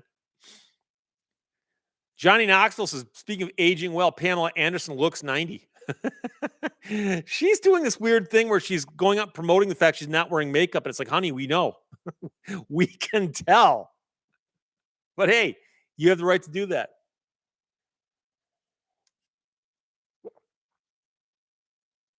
Greg in East Tennessee says, whenever I started playing in public years ago, I was told that no matter what kind of venue I was playing, I could never go wrong. We played Seeger. Everybody loves him. Bob Seeger, of course, is a big Detroit thing, big Michigan thing. And I mean, I know people who saw him playing at their high school because he used to play high schools, which is fun to think about.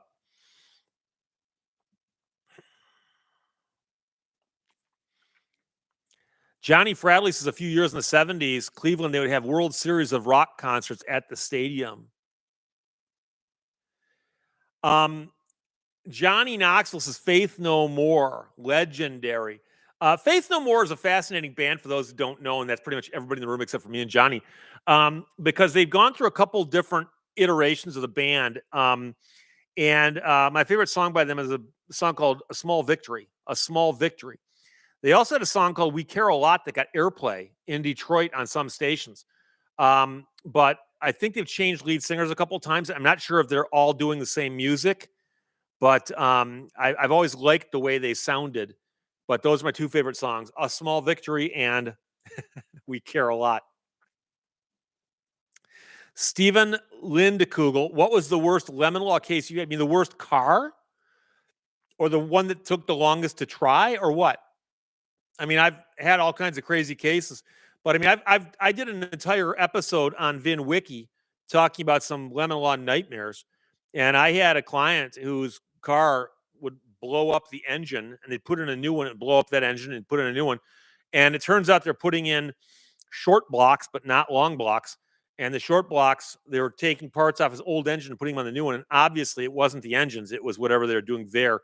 Could have been like, I don't know, a bad oil cooler or something. But it's not my job to diagnose them. It's just my job to get them bought back. And they bought it back.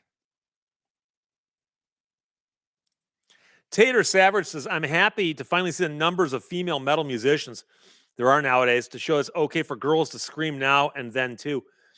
Yeah, no, that's one of those things you wonder how much of that's cultural. 'Cause every now and then somebody will come along. Natalie Merchant put out the album Tiger Lily quite a while ago. And on the album Tiger Lily is very, very interesting guitar work. And there's a guitar player on that album. Her first name is Jennifer. I'm drawing a mental Jennifer Turner. I think she goes by Jen Turner. And if you find video of Natalie Merchant playing live to support that album, she's got Jen Turner on stage playing guitar, and it's hard to describe what she's doing because it's not rhythm, it's not lead, but it's so cool. And I'm not sure where else she could do that and have it work. It just happened to work so well with that music. And I remember hearing and figuring that out, and I went and looked, and she's put out her own music, but it's not quite that good. It just has to be that she puts that guitar work into the right kind of song.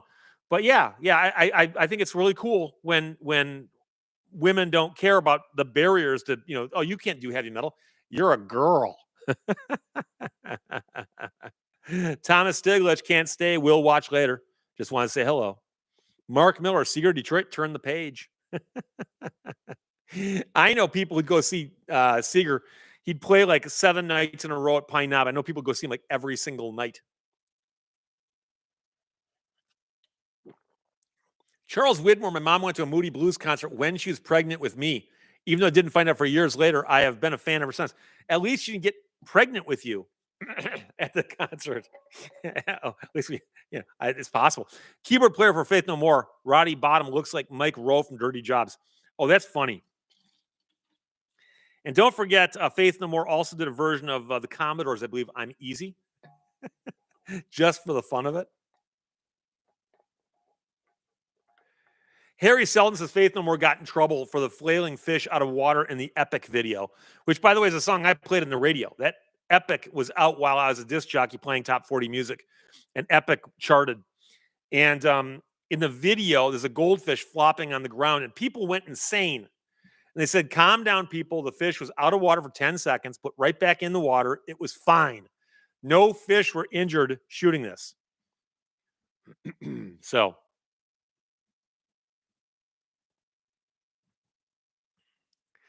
SKS Yugo says the Misfits performed at my house in 1987.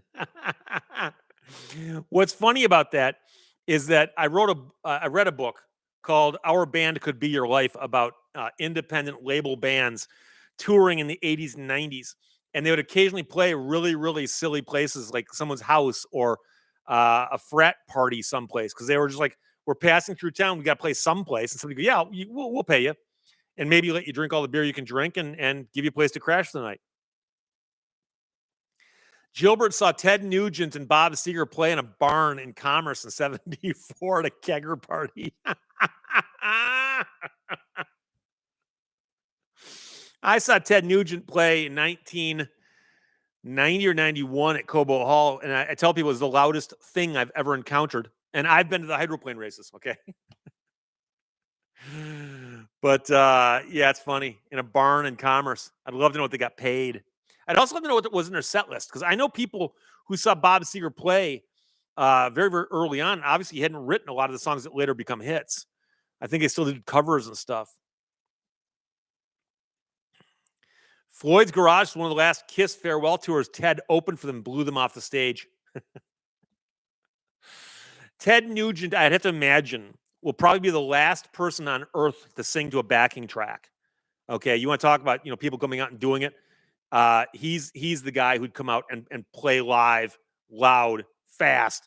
And if he can't do that, I suspect he won't go out. So Steve Smart's got to drive home from work. Thank you for checking, my friend. Jimmy Hoffa, is that Diet Coke? No, this is actually water.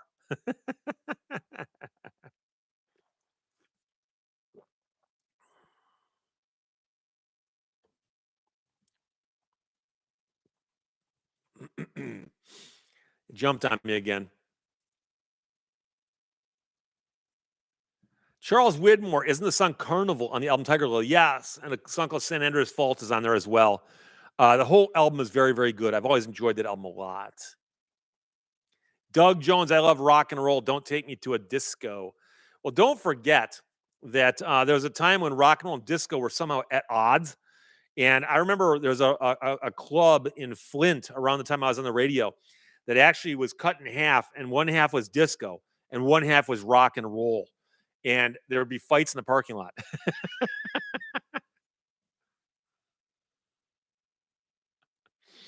Johnny Knoxville, remember the MTV show where they'd have bands play at a fan's house?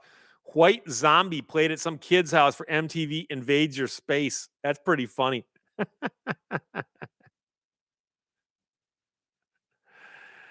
Greg in East Tennessee, Ted's gotten too political now. Well, Ted's always been political. But he's I mean, Ted is Ted. Ted was one of the first rock and roll guys to do the guest disc jockey thing on a radio station. And he was so good at it, eventually they gave him his own morning show.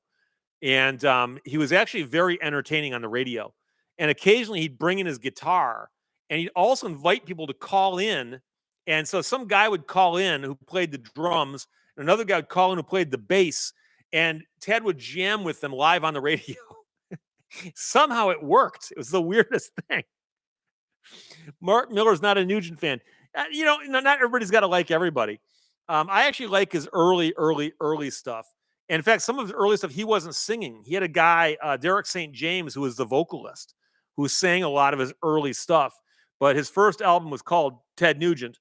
And on that album is a song called Just What the Doctor Ordered, which is my favorite Ted Nugent song.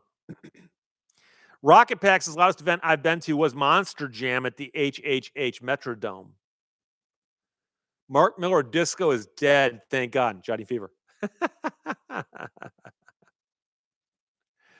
Greg in East Tennessee, the first minute of MTV is on YouTube. And of course, the trivia question is Video Killed a Radio Star, the first song played by the Buggles. And you got to remember the date was August 1st, 81, which is 8181. That's the easy way to remember it. And the first words spoken on MTV were, ladies and gentlemen, rock and roll. So, D Wood, the Micah Tan Lounge in Genesee. You are correct. I'd forgotten. I'm going, I can't remember the name. The Micah Tan Lounge in Genesee, the town of Genesee in Genesee County. Yeah, Johnny Knoxville says Ted Nugent is a devout carnivore. I think Ted Nugent, I'm surprised he cooks his food. Ted Nugent is he's the kind of guy who you're not sure which is more important in his life, the music or the hunting. But the guy's authentic. I got to give him that. So Paul St. Clair, Ted is the man.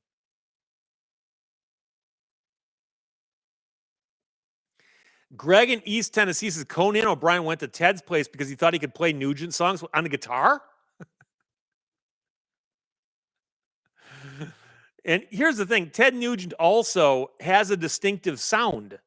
If you hear him playing guitar, you go, Ted Nugent. And it's so difficult to do that.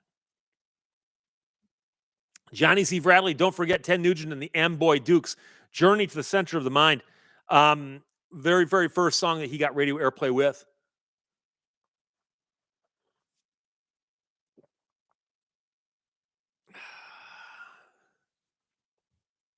John Michael Karma, I charge my Tesla with Ted Nugent riffs. Keith Brookshire, Derek St. James wrote the song Hey Baby. He said the royalties paid for his house.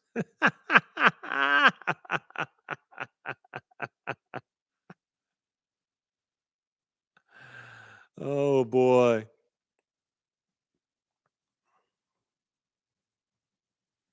69 Coronet 500. Remember the second song on MTV would be Pat Benatar, correct? None walks in a bar, says Meatloaf sings on 5 songs of Ted's Free for All. I did not know that. Madam Strange, seen Ted Nugent with Kiss. Yeah, somebody else mentioned that Ted Nugent warmed up for Kiss, and they said that they thought Nugent actually put on a better show. So 69 Coronet 500. Yep, you better run. Pat Benatar, second song. No, the first song's always the question. Second song's getting deep, but the date is the one you should remember because it's easy to remember. 8/1/81.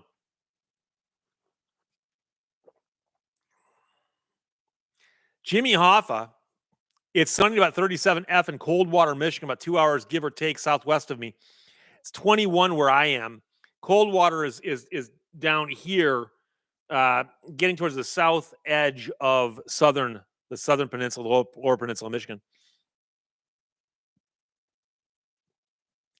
David, I was up in Grayling last September and listened to Ted Nugent playing for Fred Bear Day. I had no idea this was going on until I was stopped in traffic. Padres says Pat Benatar's the first song played on MTV UK. Huh.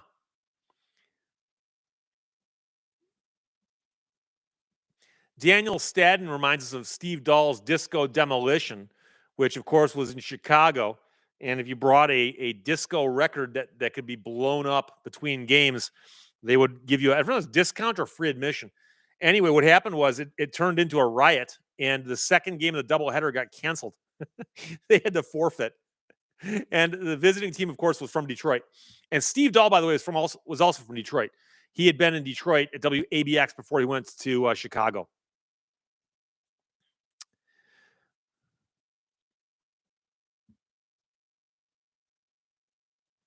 Paul E says, Steve, when it comes to guitar riffs, I always preferred Cat Scratch Fever over Smoke on the Water. Well, Smoke on the Water is more of a, I mean, it's even a guitar riff. I was more of a keyboard type thing. Johnny Knoxville's Bang Tango covered Stranglehold. That's a good song too. It's like 8 minutes long, but people joke about Led Zeppelin songs being the songs you put on if you're a disc jockey. You need to go to the other end of the building to the restroom. No. Stranglehold by Nugent will do it too. Bob blah blah. Steve, is this live instead of a Sunday live? No. I said as in last Sunday when I did a live stream, I said I do these on Sundays at 1:00, and I could do other times. I'm not sure how people would react. I said, but I've been tempted from time to time to do a pop up just at some random time. So I did one today. I put in the description pop up live, but I'm coming back on Sunday. So hopefully I won't burn myself out right now.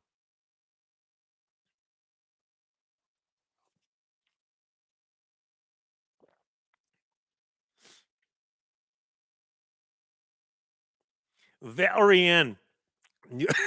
Nugent could definitely play, but something about him just gives me the skeevesy. The skeeves. Well, that brash hyper masculinity does actually turn off some women. Greg in East Tennessee, Wang Dang, sweet poontang. Riding vicariously says, got me some Larks and Sons barbecue. Thanks for the dinner idea, Steve. I'm jealous. I haven't been to Larks in a couple of years. And when I lived out that way and I discovered them, I'm like, oh, God, it's so good. It's so good. Talking about a barbecue place in Benton Harbor.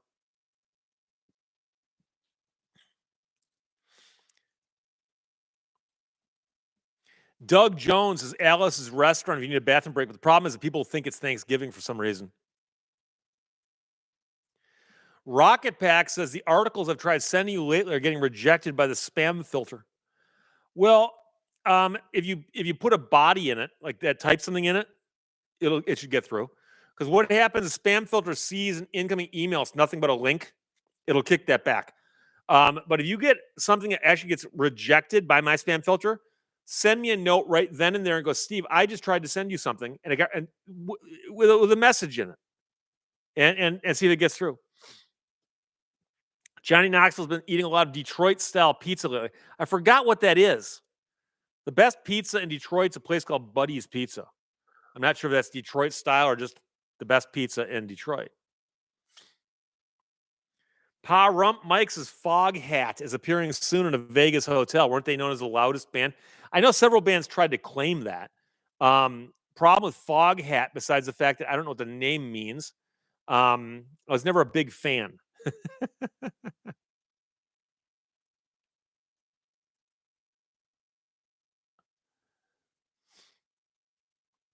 Betty Boop says, I loved your live during COVID era when we couldn't even call it COVID on YouTube. Yeah, recent events in the news. Remember that? William Page, sorry I'm late. Someone always checks in when it's like 15 minutes to go. Craig Otten, checking in from the Philippines. Air Supply was here in December. I always thought Air Supply was a poor name for a band. Don't get me wrong. I understand they put out good music and all that. They had hits. Air Supply. Air Supply. Just putting two nonsensical words together. What's that?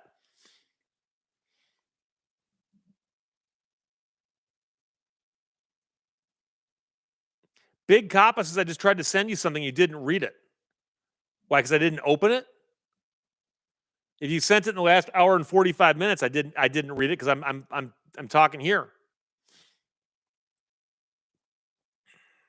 James Tremelik says spam, spam, spam, spam.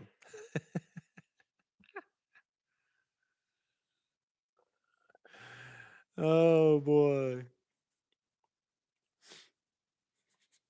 Johnny Knoxville says Detroit style pizza, to my knowledge, was invented by a housewife who saw an automotive parts tray as a potential pizza pan. So is it a deep dish? Is that part of it? Greg in East Tennessee, when they play your favorite songs in the grocery store, I'm pretty sure I heard a Muzak version of One of Our Submarines by Thomas Dolby one time.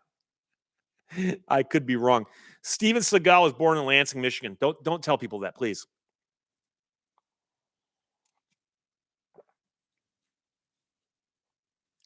Keith Brookshire saw Foghat a couple years ago. The drummer's the only original member. Yeah, it's happened a lot lately.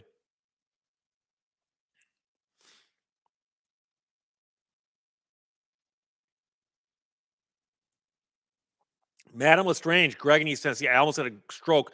I heard Alice Cooper at my grocery store. And what's sad is Alice Cooper had a song called I Never Cry, which was actually a hit. And you never hear it on the radio anymore. Never.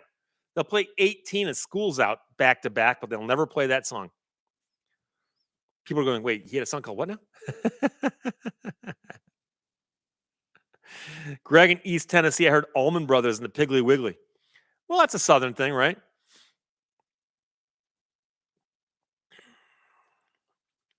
Pa Rump Mike says we called our bowling team Air Supply one year because we're making fun of ourselves for throwing air, which is a weak shot in bowling.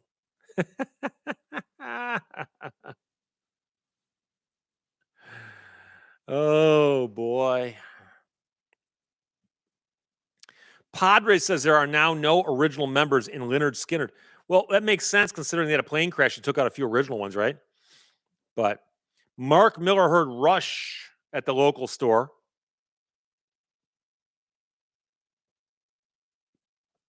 Charles Widmore might as well be on Mars and $1 Billion Babies. There's also a song called Runaway to Mars by a guy who calls himself Talk. It's a great song, came out a couple years ago. Steam Man Norfolk, do you have any road trip videos planned? Not at the moment, but I often do these things the last second. Johnny Knoxville, Detroit is pan style, but it's light and fluffy on the inside. Detroit style started at Buddy's Rendezvous on 6 Mile Road, which I think is related to Buddy's Pizza, which I was talking about. So that very well could be. FCCR says, I saw Dick Dale shopping at a Walmart in Yucca Valley, California. Would be greater is if you'd heard his music being played at the same time that you saw him.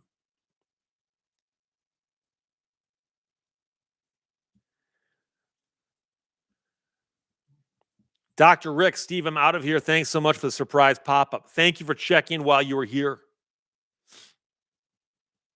Fatty Butterpants says Steven Seagal wasn't born in Michigan. That's where the mothership kicked him out.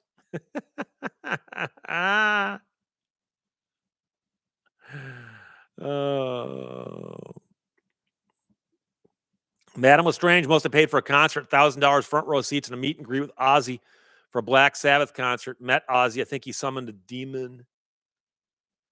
Dimebag Coin says, I sing Runaway to Mars on my channel as a cover. I will check that out, my friend.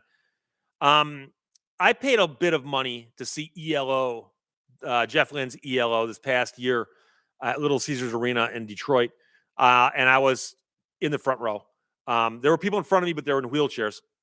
So I was very, very close. And I saw it was a wonderful show, worth every penny. Stop Spam Mandam says, saw Rod Stewart in Vegas a few years ago and he was kicking soccer balls up to the balcony. I heard he likes to play soccer. Steve, aren't all the big chain pizzas from Michigan? Yes. Domino's, founded in Michigan. Little Caesars, founded in Michigan. Hungry Howie's, founded in Michigan. And there's a bunch of others. But those right there are Domino's and Little Caesars are the big two as far as that goes.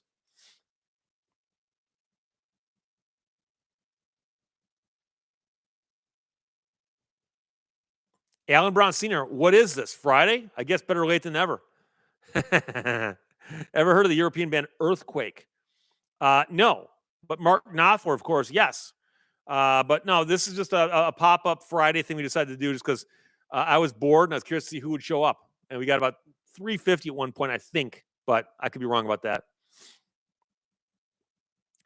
Douglas Gaxiolis' strangest concert double bill I ever saw is Little River Band opening for Night Ranger. That's not that crazy. Little River Band is more of an adult contemporary band. They had a song called Lady and a couple other songs. But Night Ranger's, a little more rock and roll, but they're from the same time frame at least. Dan Boyd's back, but he selfishly ran away to eat dinner. Mr. Smithers is the guy who started Little Caesars, also played for and later bought the Tigers. Well, I don't know if you ever played for the Tigers, but I know that, of course, you're talking about the Monahans are the ones who founded Domino's, and the Illich family founded Little Caesars. And at one point in time, the Tigers were owned by both of them in a row. So Monahan bought them, and then he sold them to the Illiches. So it's been pizza money for the Tigers all along. Dan Boyd says Alice Cooper is a very good golfer. I've heard that, and I've also met Alice Cooper. I met him once at a bar in New York City, and he was drinking water, which is what I'm drinking right now too. Vinin Valeth, don't you have work to do? Always.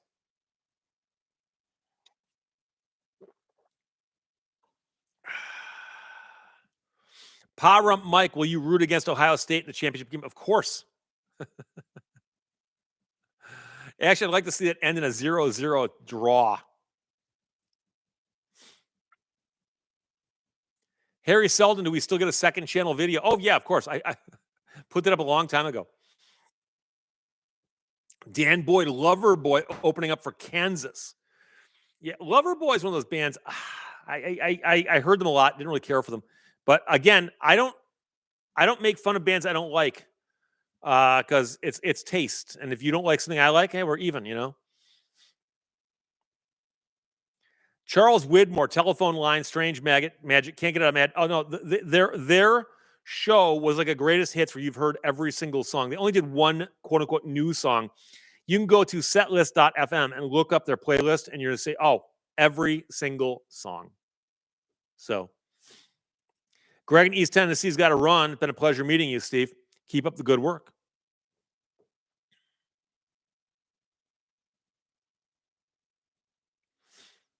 Harry Seldon, Ted Turner owned the Braves and started calling them America's team while he was married to Hanoi Jane.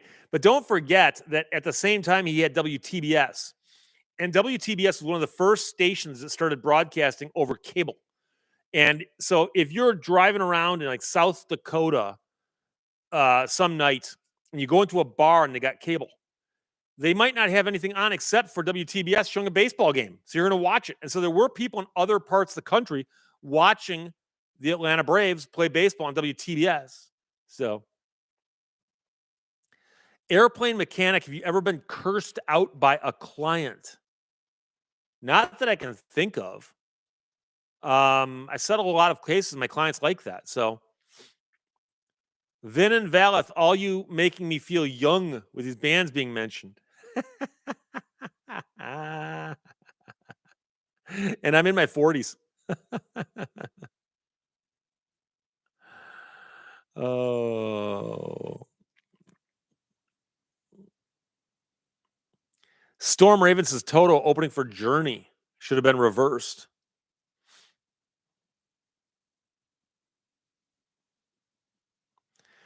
Red Fox Mad says all this talk about pizza is making me hungry for pizza and a cold glass of beer and watching Barry Sanders and the Lions highlights. There you go. And I've mentioned this before. Barry Sanders, even though people in Detroit worship the guy, he's still underrated. Go to YouTube and type in Barry Sanders highlights and just watch what he does. And Barry Sanders, the Lions were not that good when they had him because he was the only thing on the team that worked. But what he did was magical. And you hand the ball to him, and he'd run into a scrum of players and pop out the other side like they weren't there. It was just, if you don't know what I'm talking about, watch Barry Sanders highlights on YouTube. That's it. That's it. Harry Seldon, WGN, was also on most cable stations, but I believe WGN came along and basically was copying the WTBS model. But yeah, they also did the same thing. Floyd's Garage, Billy Sims, strangely same initials as Barry Sanders, but he was the guy before Barry Sanders. Billy Sims was good too. In fact, I met Billy Sims when I was pumping gas at the gas station. He came in one day and got a tank full of gas. Hey, you're Billy Sims. Yes, I am.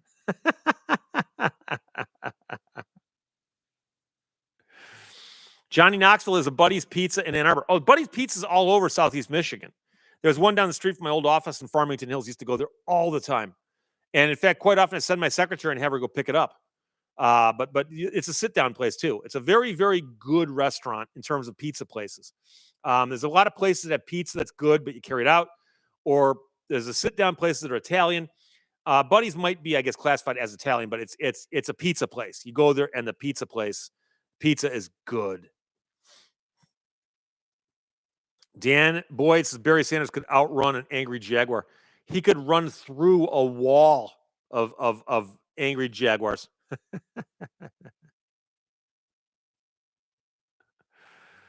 Oh.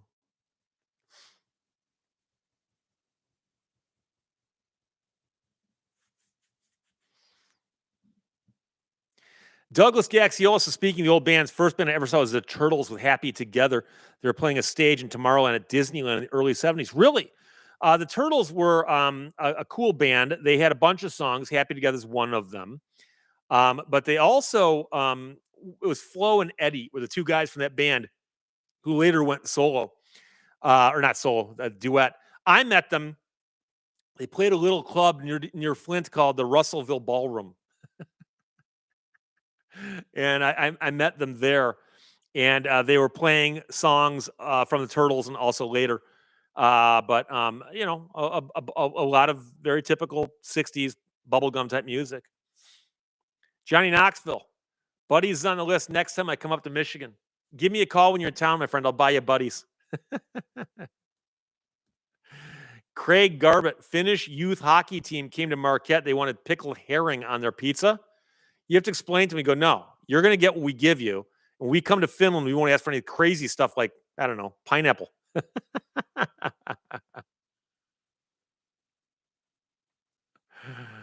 Oh, boy.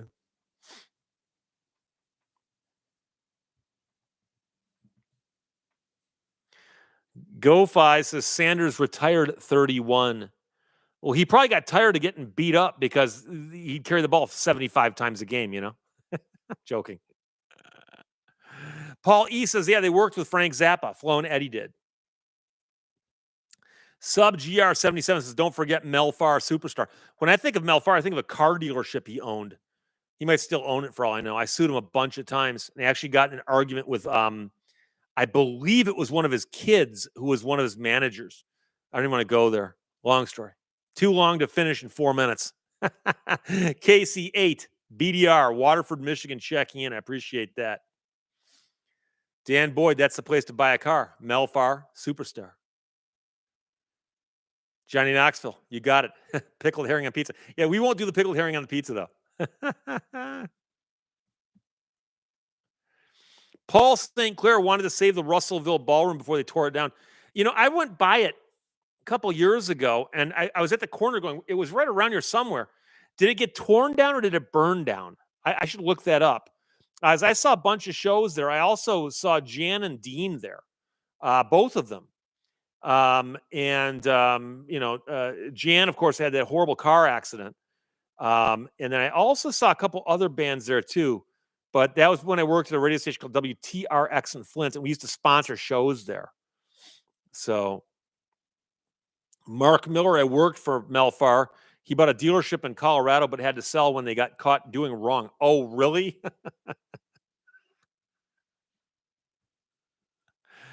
Oh, Mad Hatter Matt, it was great seeing you, Steve. I appreciate it, my friend.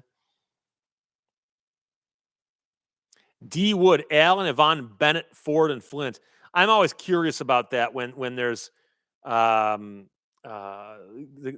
ads on television for because I seem to recall that they did ads on TV together. Although, quite frankly, there's a lot of TV ads for bands that aren't that good. Paul St. Clair says it was torn down. Okay.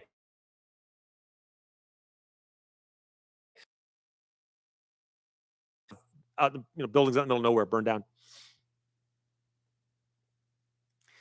Richard Darnielle says, I got to see Elvin Bishop in Napa and AC/DC in Key Arena, Seattle, both for free. Elvin Bishop fooled around and fell in love. Great song. But of course, it's one of those things where it's pretty much the only song he's known for, sadly. But it's a great, great song. And Sub GR77 says the Russellville Ballroom burned down in the 90s. Paul St. Clair says it was torn down. But was it torn down because it burned down, or was there a fire maybe or something? Something's telling me there's a fire involved, but I could be wrong. Oh boy. Red Fox Man says it's sad to see a Superdome gone. It's also sad to see the Pontiac Silverdome gone. Where the Pontiac Silverdome was, which is where the Lions used to play football, in Pontiac, Michigan, not in Detroit. The stadium is gone, and now it's an Amazon warehouse, like super warehouse distribution type center. So it's kind of freaky to drive by and go, oh, there's nothing there except that gigantic warehouse and all those trucks. Bob Blah Blah says, I bought an E250 Ford from Melfar in 1997. Sam says, get out and drive the Viper. 21 degrees, although it was sunny today. But you know something? There's still snow out there. And I don't think those tires will do terribly well in snow. So. Theodore Benson, are Michigan's lemon laws strong enough to deter automakers from selling defective vehicles? Well, no, but they're strong enough to make them buy the defective ones back, which has been keeping me busy for 34 years. And Sam says it's 46 in Chicago. Xander Opals is more worried about the ice on the pavement. Ice, snow, salt. 3 things I don't want my Viper to know about. Shh, don't use those words around my Viper. Harry Selden says, yes, to take the Cobra out. Open top car. 21 degrees out. Chris Beal, hello, Steve. I love the channel. Johnny Knoxville says he came back from Tampa and saw salt residue on the streets. That's up North Carolina, right? Dan Boyd, 41F in Cincinnati. D. Wood, Melfar Superstar for a far better deal.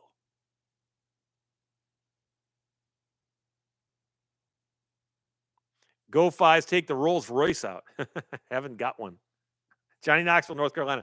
I did a video about the North Carolina Charlotte City Council and their little trip to Germany. That video goes up tomorrow. But hey, it's 5 o'clock. It's Friday. I'm sure you guys got more important things to do. We've been here for over 2 hours.